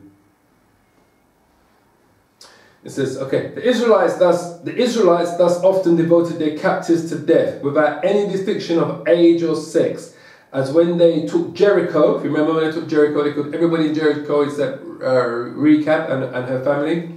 When they took Jericho, they saved only merciful Rechab and her families. Sorry. And after they had plundered the Midianites of their riches, they put men, women, and children to death, dividing among themselves a few virgins, and the plunder with other instances that might be quoted. The Indian Americans, beyond all the present race of Adam, are actuated by this bloody war custom of the Israelites. So he said only the Indian Americans reflect this bloody custom of the Israelites. No other nation that live, not these Europeans, not those Japhites, Aborigines, or the Hamites, Africans, only these people, he says. So he says the Indian Americans, beyond all the present races of Adam, are actuated by this bloody war custom of the Israelites. They put their captives to various lingering torments with the same unconcern as the Levite when he cut up his beloved concubine into 11 portions. That was the Levite who was raped by the Benjamites, the Benjamite men, and sent them to 11 tribes to excite them to revenge the affront that the Benjamites had given him. Sorry. When equal blood has not been shed to quench the crying blood of their relations and give rest to their ghosts according to their credentials, while they are sanctifying themselves for war, they always allot their captives either to be killed or be put to a fiery torture, and they who are thus devoted cannot by any means be saved, though they resemble an angel in beauty and virtue. So even if we went to Joshua 6 and 16. But in Joshua chapter 6 verse 16, and it came to pass at the 7th time when the priest blew with the trumpets, Joshua said unto the people, shout, for Yahweh has given you the city, and the city shall be accursed, even it and all that are therein. To Yahweh only Rechab the harlot shall live, she and all that are with her in the house, because she hid the messengers that we sent. And ye in the wise keep yourselves from the accursed thing, lest ye make yourselves accursed when you take up the accursing thing and make the camp of Israel accursed and trouble it. But all the silver and gold and vessels of brass and iron are consecrated unto Yahweh. They shall come into the treasury of Yahweh. So the people shouted when the priest blew with the trumpets, and it came to pass when the people heard the sound of the trumpet, and the people shouted with a great shout, that the wall fell down flat, so that the people went up into the city, every man straight before him, and they took the city. And they utterly destroyed all that was in the city, both man and woman, young and old, and ox and sheep and ass, with the edge of the sword. Simple. So it says the same thing here. It says the Israelites thus be often devoted their captives to death without any distinction of age or sex, which we just read in Joshua chapter 6 verse 16 to 21, as when they took Jericho, which we just read about that, they saved only the merciful Rechab and her family. And after they had plundered the Midianites of their riches, they put the men and women and children to death, dividing among themselves a few virgins and plunderers, with instances that might be quoted. The Indian Americans, beyond all the present race of Adam, are actuated by this bloody war custom of the Israelites. They put their captives to various lingering torments with the same unconcern as the Levite when he cut his beloved concubine into 11 portions and sent them to the 11 tribes to excite them to revenge the affront of the Benjamites that did that to her, that raped her basically. Yeah? So, the Israelites, now we're going to talk about them having their refuge. The Israelites had cities of refuge or places of safety for those who killed a person unawares and without design, to shelter them from the bloodthirsty relations of the deceased or the revenger of blood, who always pursued or watched the unfortunate person like a ravenous wolf. But after the death of the high priest, the manslayer could safely return home and nobody durst molest him. The Indians have the same customs. It says before the Indians go to war, they have many perpetuary ceremonies of purification and fastings like what is recorded of the Israelites. Yeah, before they go to war. So, it says here, with the Hebrews, the Ark of Berith, the purifier, was a small wooden chest of 3 feet and 9 inches in length, 2 feet and 3 inches broad, and 2 feet and 3 inches in height. It contained the golden pot that had manna in it, Aaron's rod, and the tables of the law. It says the Indians' ark, the American Indians' ark, is of a very similar construction, and it is only the intention and application of it that makes it worthy of notice. For it is made with pieces of wood securely fastened together in the form of a square. The middle of the 3 of the sides extend a little out, but one side is flat for the conveniency of the person's back who carries it. Their ark has a cover, and the whole is made impenetrably close with hickory splinters. It is about half the dimensions of the divine Israelite ark, and may very properly be called the Hebrew ark of the purifier, imitated. The leader and a beloved waiter carries it by turns. It contains several consecrated vessels made by beloved superannuated women, and of such various antiquated forms as would have puzzled Adam to have given significantly names to each. It says the leader and his attendant are purified longer than the rest of the company, right? That the first may be fit to act the religious office of a priest of war, and the other to carry the artful sacred ark. All the while they are at war, the hetisu or of the priest of war, and the others to carry the awful sacred ark. Yeah?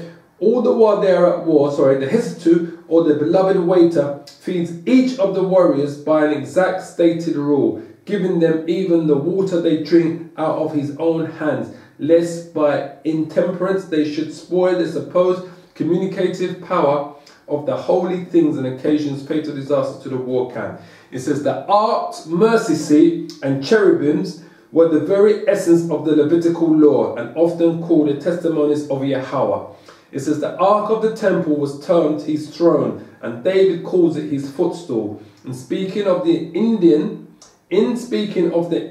places of refuge for the unfortunate, I observe that if a captive taken by the reputed power of the beloved things of the ark should be able to make his escape into one of these towns, or even into the winter house of the archimagus, he is delivered from the fiery torture otherwise inevitable. This, when joined to the rest of the faint images of the Mosaic customs they still retain, seems to point at the mercy seat in the sanctuary. It is also highly worthy of notice that they never place the ark on the ground, nor sit on the bare earth while they are carrying it against the enemy. On hilly ground where stones are plenty, they place it on them. But in level land upon short logs, always resting themselves on the light materials. Formerly, when this tract was the Indian Flanders of America, as the French and all their Red Canadian Confederates were bitter enemies to the inhabitants, we often saw the wood full of such religious war relics. The former is a strong imitation of the pedestal on which the Israelite ark was placed, a stone rising 3 fingers breadth above the floor. And when we consider in what a surprising manner the Indians copy after the ceremonial laws of the Hebrews and their strict purity in their war camps, that Ope, which is the leader, obliges all during the first campaign they make with the beloved ark to stand every day they lie by, from the sunrise to sunset, and after a fatiguing day's march and scanty allowance to drink warm water embittered with rattlesnake roots very plentifully in order to be purified. That they have also a strong faith of the power and holiness of their ark, as ever the Israelites retain of theirs, ascribing the superior success of the party to their stricter adherence to the law than the other. And after they return home, hanging on the leader's red-painted war pole, we have strong reason to conclude their origin is of Hebrew Israelite. The Indian ark is deemed so sacred and dangerous to be touched either by their own sanctified warriors or the spoiling enemy that they do not touch it upon any account. It is not to be meddled with by any except the war chieftain and his waiter, under the penalty of incurring great evil. So we quickly go to Exodus. Oops. We quickly go to, where are we? Exodus. We go to Exodus 25.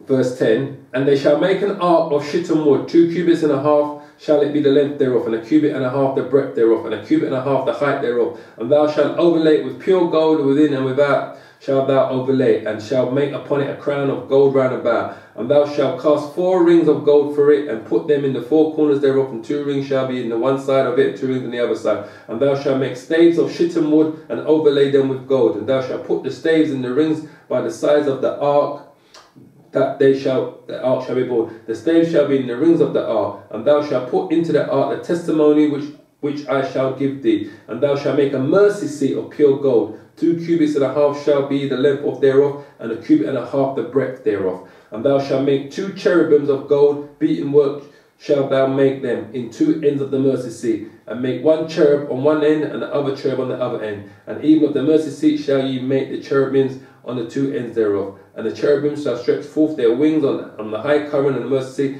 and their wings and their faces shall look one upon another towards the mercy seat, shall be the faces of the cherubims be. I mean, it's the same thing. They had their Ark of their Covenant, Indians had the Ark of their Covenant, yeah? The same thing when they went to war, they brought it with them. Same as the Israelites, they brought the Ark of the Covenant with them when they went to war. It's simple as that. It says here, it's talking about the Indians, what they do in preparation before they go to war. It says the Indians will not cohabit with women while they are out at war. They religiously abstain from every kind of intercourse, even with their own wives, for the space of 3 days and nights before they go to war. And so after they return home, because they are to sanctify themselves.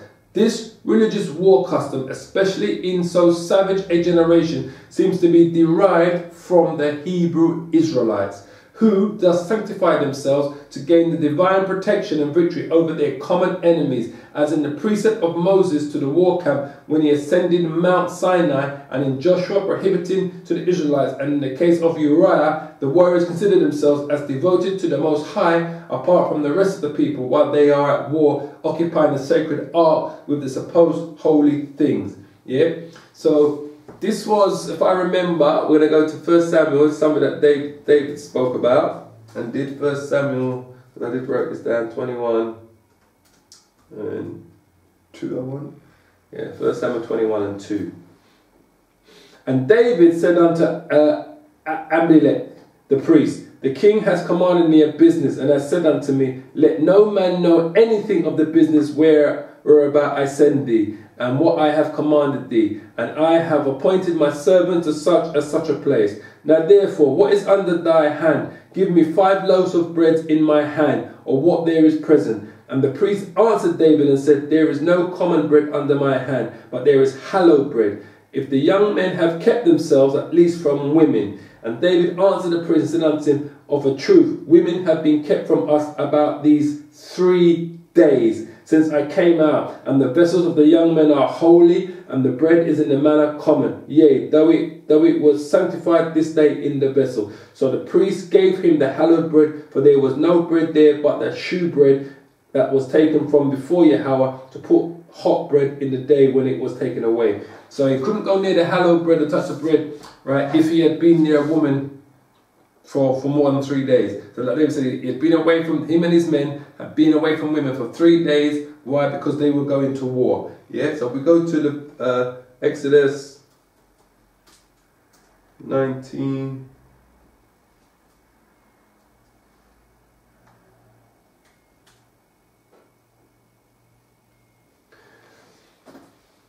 Exodus 19 and 14. And Moses went down from the mount unto the people and sanctified the people, and they washed their clothes. And he said unto the people, be ready against the third day. Come not at your wives. Just like how the Indians did, don't go near their wives. Why is Moses telling that? And it came to pass on the third day in the morning that there was thunders and lightnings, yeah, and a thick cloud upon the mount, and the voice of the trumpet exceeding loud, so that all the people that was in the camp trembled. And Moses brought forth the people out of the camp to meet with the Most High, and they stood at the nether part of the mount. And Mount Sinai was together and smoke, because Yahweh descended upon it in fire, and the smoke thereof ascended and made the smoke of the furnace, and the whole mount quaked greatly. So they abstained from being near their wives for 3 days before they were able to go near Mount Sinai, because the Most High was going to send there in his chariot to speak to the children of Israel through his angels, to tell them exactly what it is he wanted of them.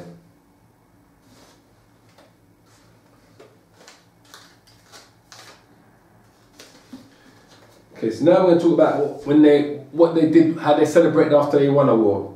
Yeah, after the Indians won a war, this is how they celebrated, yeah? Thus they approached, carried each of the scalps on a branch of the evergreen pine, singing the awful death song with a solemn striking air, and sometimes Yahweh now and then. Found in the shrill death, woo, woo, woo. When they arrived, the leader went ahead of his company, round his winter hot house, contrary to the course of the sun, singing the monosyllable yo, how, yo, for about the space of 5 seconds on a tenor key. Again, he, short, and on a bass key. Then wah, guttily on the treble, very shrill, but not so short as the bass note. In this manner they repeated those sacred notes, yo, how, wah, yo, how, wah, yo, how, wah, 3 times. Yeah, whom they sung their triumphal song, ascribing the victory over their enemies to his strong arm, instead of their own, according to the usage of the Israelites by divine appointment.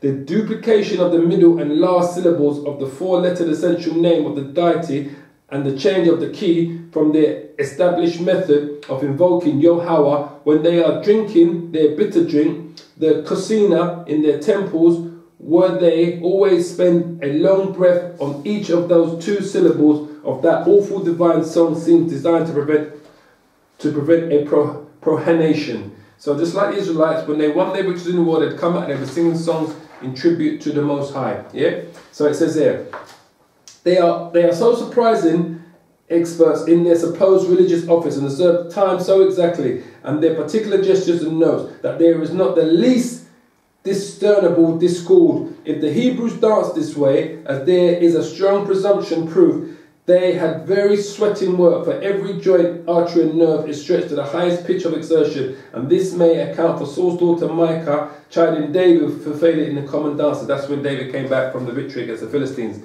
and they said Saul had killed 1,000, David has killed 10,000. That's what they were singing, and David was dancing, and Micah, Saul's daughter, got vexed, didn't like it. Yeah.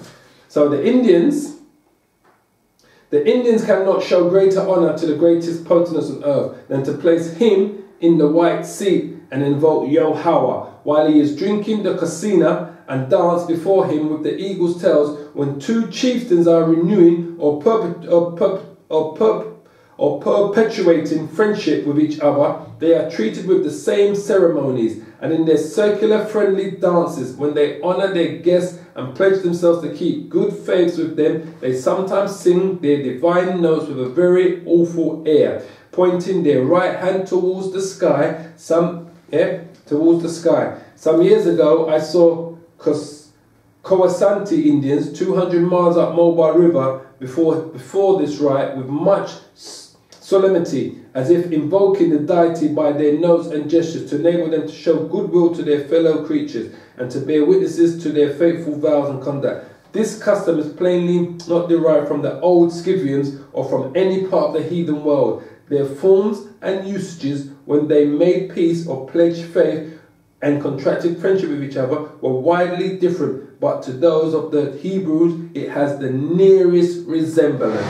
So Remember what I said to you before, when they be, when they be dancing around the fire like this, they were saying, Yahweh, Yahweh, Yahweh, singing praise after they won a war, or when they would greet another chieftain who had come from another tribe or tribe of Indians, and a chief meet each other, they would say, they would do the dance together, Yahweh, Yahweh, Yahweh, Yahweh. So think about that. So that's another different tribe of Indians that have come from a different land, from 200 miles away, that's come to greet this chieftain, and they're singing to the same God, to the same Father, Yahweh.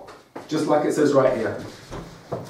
It says, their forms and usages, when they, it says, this custom is plainly not, this custom, right, let me go back up here. It says, the Indians cannot show greater honor to the greatest potentate on earth than to place him in the white seat and invoke Yahweh while he is drinking the kusina and dance before him with the eagle's tail. When two chieftains are renewing or perpetuating friendship with each other, they are treated with the same ceremonies. And in this circular friendly dance that you just saw me do, when they honor their guests and pledge themselves to keep good faith with them, they sometimes sing to their divine notes with a very awful air, pointing their right hands towards the sky. Some years ago I saw the Cosanta Indians, who are from 200 miles away up Mobile River, perform this same rite with much solemnity, as if invoking the deity by their notes and gestures to enable them to show goodwill to their fellow creatures and to bear witness of their faithful vows and conduct. So another set of tribe of Indians who are called the Koshanti, Kuashant, spelled K-O-O-A-S-A-H-T-E, who live 200 miles away from the Chakata and the Mushka Indians, right, was singing this same gesture and vows and bearing witnesses. It says this, and showing goodwill to their fellow. It says some years ago I saw the Kushanti Indians 200 miles up Mobile River perform this rite, which he saw the Chakata and the Kushanti Indians perform, yeah, perform this same rite with much solemnity, as if invoking the deity by their notes and gestures to enable to show goodwill to their fellow creatures and to bear witnesses of their faithful vows and conduct. This custom is plainly not derived from the old Scythians or any other part of the heathen world. Their forms and usages when they made peace or pledged faith and contracted friendship with each other were widely different, but not those of the Hebrew Israelites. It has the nearest resemblance.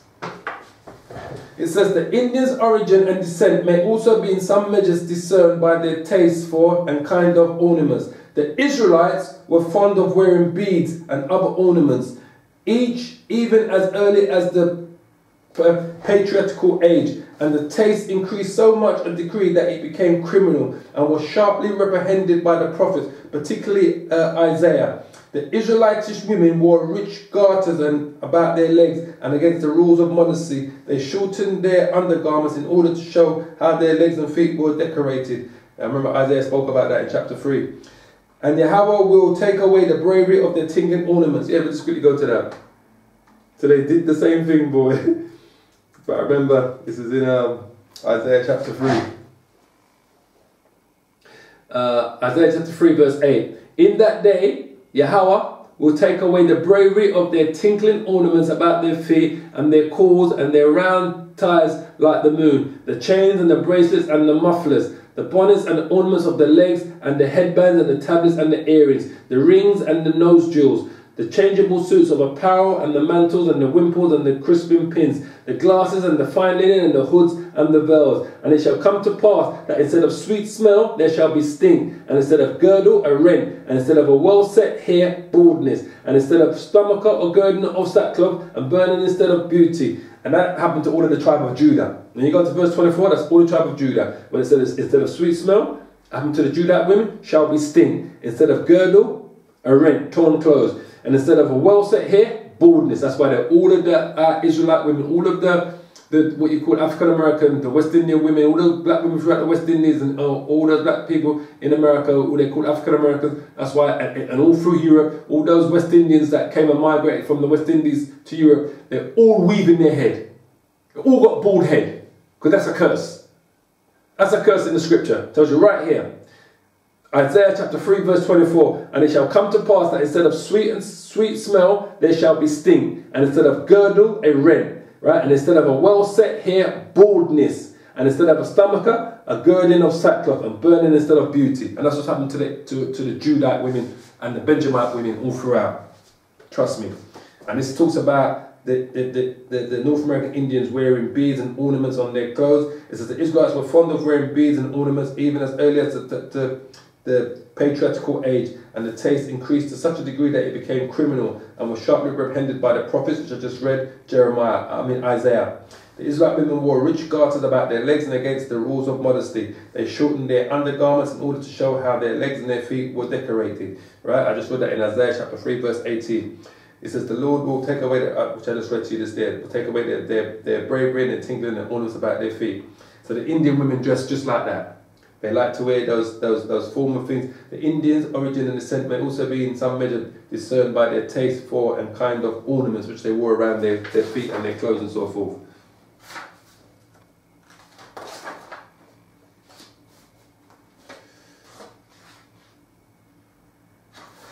It says, talking about burial now, a little bit more left, another 10-15 minutes people, stay with me. It says, the Hebrews have at all times been very careful in the burial of their dead. To be deprived of it was considered as one of the greatest of evils. They made it a point of duty to perform the funeral obsequies of their friends, often embalmed the dead bodies of those who were rich, and even buried treasures in the tombs with their dead. Josephus tells us that in King David's sepulchre was buried such a prodigious quantity of treasures that Hyrcanus, the Maccabean, that's John Hyrcanus, that's the grandson of Matthew, took 3,000 talents out of it, and 1,300 years after to get rid of Antiochus, then besieging Jerusalem. And that's when we spoke about them defiling the temple, Antiochus, the great Antiochus Epiphanes. Alright, it says, as the Hebrews carefully buried their dead, so on any ancient they gathered their bones and laid them in the tombs of their forefathers. Thus all the numerous nations of the Indians performed the like friendly office to every deceased person of their respective tribe, insomuch that those who lose their people at war, if they have not corrupted their primitive customs, are so observant of this kindred duty as to appropriate some time to collect the bones of their relations, kind of what Moses did with Joseph when he took his bones and buried them in the same sepulchre as his father Jacob, his grandfather Isaac, and his great-grandfather Abraham. Remember, Abraham bought that plot of land from the Hittite, I forget his name, to bury him and his wife, and his Sarah died first. She was the first one to be buried in that sepulchre. As to appropriate some time to collect the bones of their relations, which they call bone gathering, or gathering the bones to their kindred, according to the Hebrew idiom. Yes, let me see if I can find that. Oh, it's a biggie.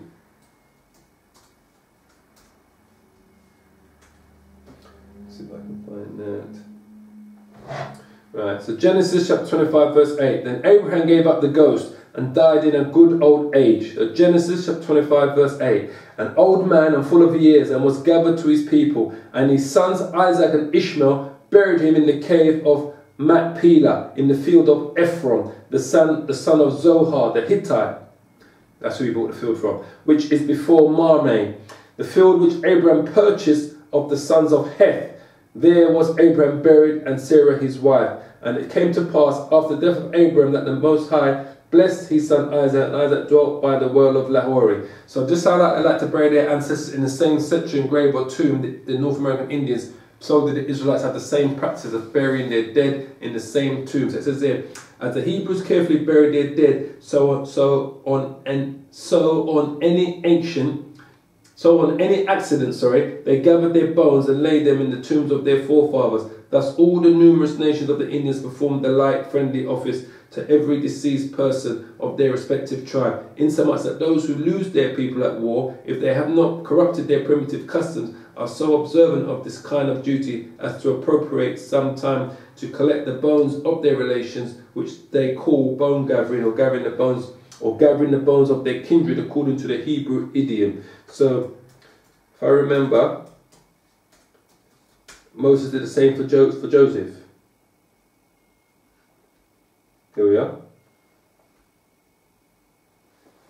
And so we're in Exodus chapter 13, verse 19. And Moses took the bones of Joseph with him, for he has straitly sworn to the children of Israel, saying that the Most High, the powers, will surely visit you, and ye shall carry up my bones away hence with you. And that's what Moses did. He took the bones of Joseph and took them and buried them in the same sepulchre, and buried them in the same. Yeah, so let me see right here. So we're in Joshua.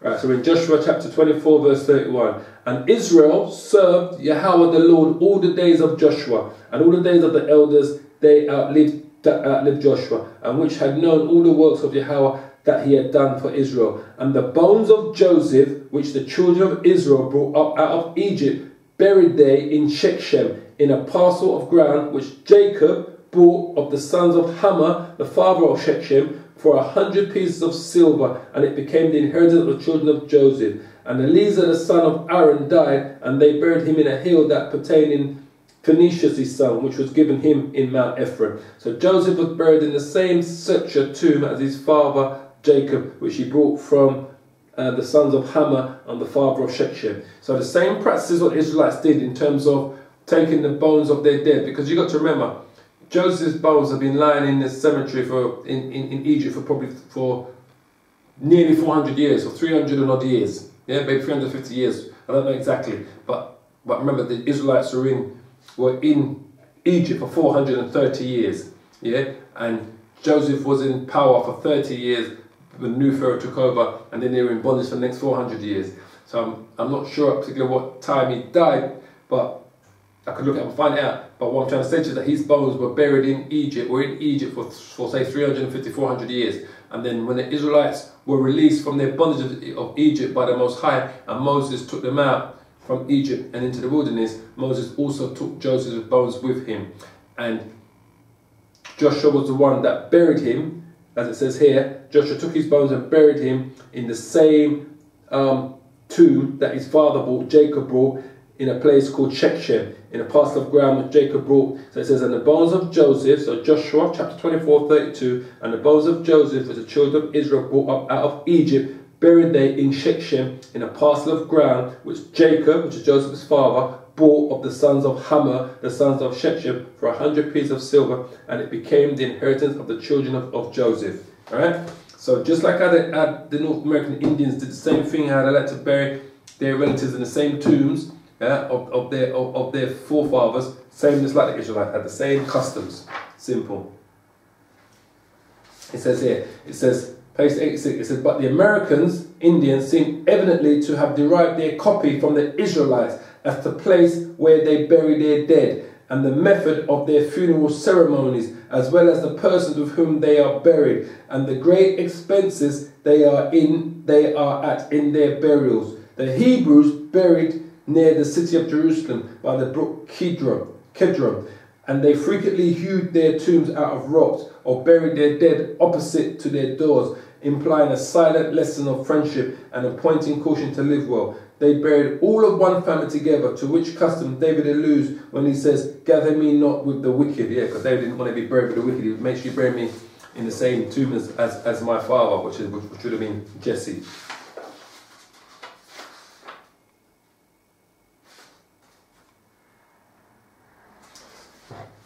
And this is a lot to do with when the Israelites, if your brother died, if your brother was married to an Israelite woman and he died, then the other brother will take her as wife, if she didn't have no children, to bear seed in her, to carry that, to be the progenitor of that family line from the widow. So the Indians had the same customs as the Israelites. So it says, the surviving brother by the Mosaic law was to raise seed to a deceased brother who was left a widow childless, yeah, to perpetuate his name and family and inherit his goods and estate, or be degraded. And if the issue he begat was a male child, it assumed the name of the deceased. The Indian customs looks the very same way as the Israelites, yet it is in this, as in their law of blood, the eldest brother can redeem. So we quickly go to Genesis 38. because that's what happened to Judah. But Genesis chapter 38 verse 6, and Judah took a wife for his firstborn, whose name was Tamar. And Judah's firstborn, was wicked in the sight of Yahweh, and Yahweh slew him. And Judah said unto Onah, go in unto thy brother's wife, and marry her, and raise up thy seed, raise up thy brother's seed. Right? And Onah knew that the seed should not be his. And it came to pass, when he went in unto his brother's wife, that he spilled it on the ground, because he didn't want to give her a child, because he knew that the children that she was going to bear were going to be for his brother who had just died, lest that he should give his seed to his brother. And the thing which he did displeased Yahweh, wherefore he slew him also. So he died also because of that. But what I'm just trying to show you here is the same laws that Indians use, that if the brother dies, if there's 3 brothers and the wife, one of them, and they're married, and that one's not married, and even if he is married, and the brother's wife died and she has no children, it's up to the next brother, the elder brother, the next one in line, to take her as wife and bear seed to her, to what? So that he can continue the brother's bloodline. So it says, and Judah's firstborn, was wicked in the sight of Yahweh, and Yahweh slew him. And Judah said unto Onan, go in unto thy brother's wife, and marry her, and raise up seed to thy brother. So same as it there, it says, the surviving brother of the Mosaic laws was to raise seed to the deceased who left the widow childless, right? It says the Indian customs look the very same way. It is in this and in their law of blood the eldest brother can redeem. Same thing.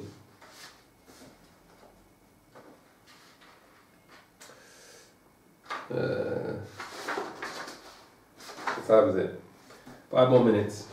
Right, so the origin of the Indians. So it says, although the resemblance of the Indian rites and customs, although other resemblances of the Indian rites and customs to those of the Hebrews might be pointed out, not to seem tedious, I proceed to the last argument, because I'm on the last argument now, people, yeah, of the origin of the American Indians, which shall be from their own traditions, from the accounts of our English writers, and from the testimonies of which the Spanish writers have given concerning the primitive inhabitants of Peru and Mexico.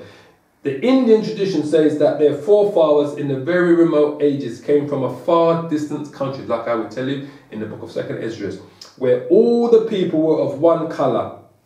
Yeah, like we tell you before. And that in the process of time, they moved eastward to their present settlements. So that what some of our writers have asserted is not just, who say the Indians affirm that they were originally 3 different tribes in those countries, when the supreme chieftain, to encourage swift running, proposed a proportionate reward of distinction to each, as they excelled in speed in passing a certain distance river, as that the first should be polished white, the second red, and the third black, which took place accordingly after the race was over. This story was sprung from the innovating superstitious ignorance of the popish priests to the southwest of us. Our own Indian tradition is literal, because they tried to make up some bullshit story, those Jesuit and those popish priests that came to the Americas to say where they came from, right? It says our own Indian tradition is literal and not allegorical, and ought to be received, because people who have been long separated from the rest of mankind must know their own traditions the best, which they did, and could not be deceived in so material and frequently repeated an event. Right?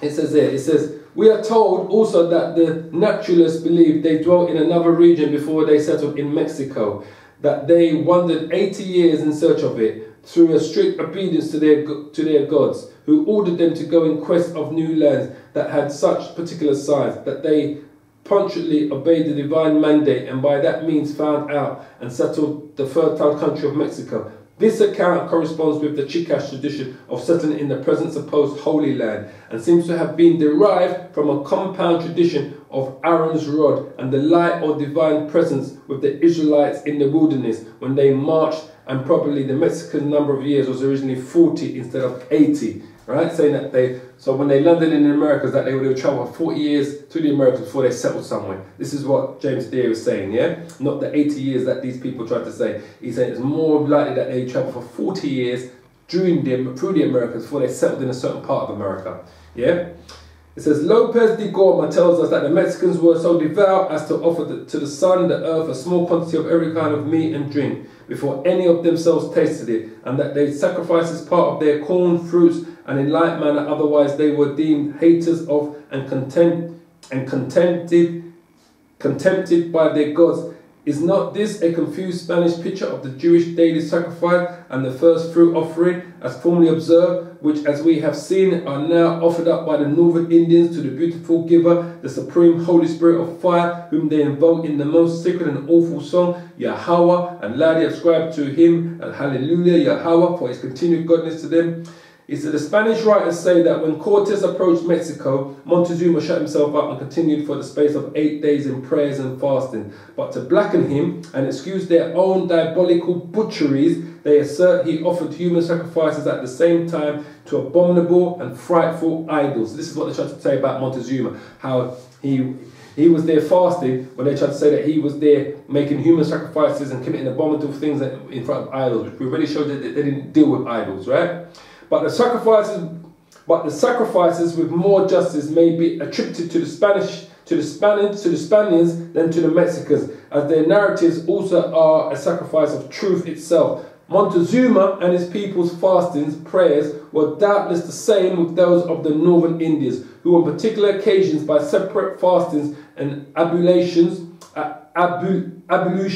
and purgations seek to sanctify themselves and to avert the ill effect of the divine anger and regain the favour of the deity Yahweh. So even though they tried to blacken their name and say that they were this worshipper, that worshippers, about Montezuma and this and that, James Adair realised that what they were doing was fast. Everything they were doing was according to the laws, customs and commandments and statutes of the Hebrew Israelite. So I believe we've done 2 hours. I'm quite happy to say, you know what? You don't need to know, I don't need to give you any more evidence or due diligence concerning the North and South American Indians. They are the 10 lost tribes of Israel. They are the chosen people. They are the people the Most High are coming back for. The elect of Israel, the elect of those North American Indians are going to be redeemed on Judgment Day. And then the rest of them are going to come back into the kingdom, yeah, through us giving birth to them. And like I said, if I'm worthy to be chosen as one of those, all those that have been called, if I'm worthy to be chosen to receive salvation on the day of judgment, I give all praises to Yahweh, Ba'ashim, Yahweh Shai, Ba'ashim, Rikah, Kadash, Tawada, Amen. Barakathat Yahweh, Barakathat Yahweh Shai, all praises.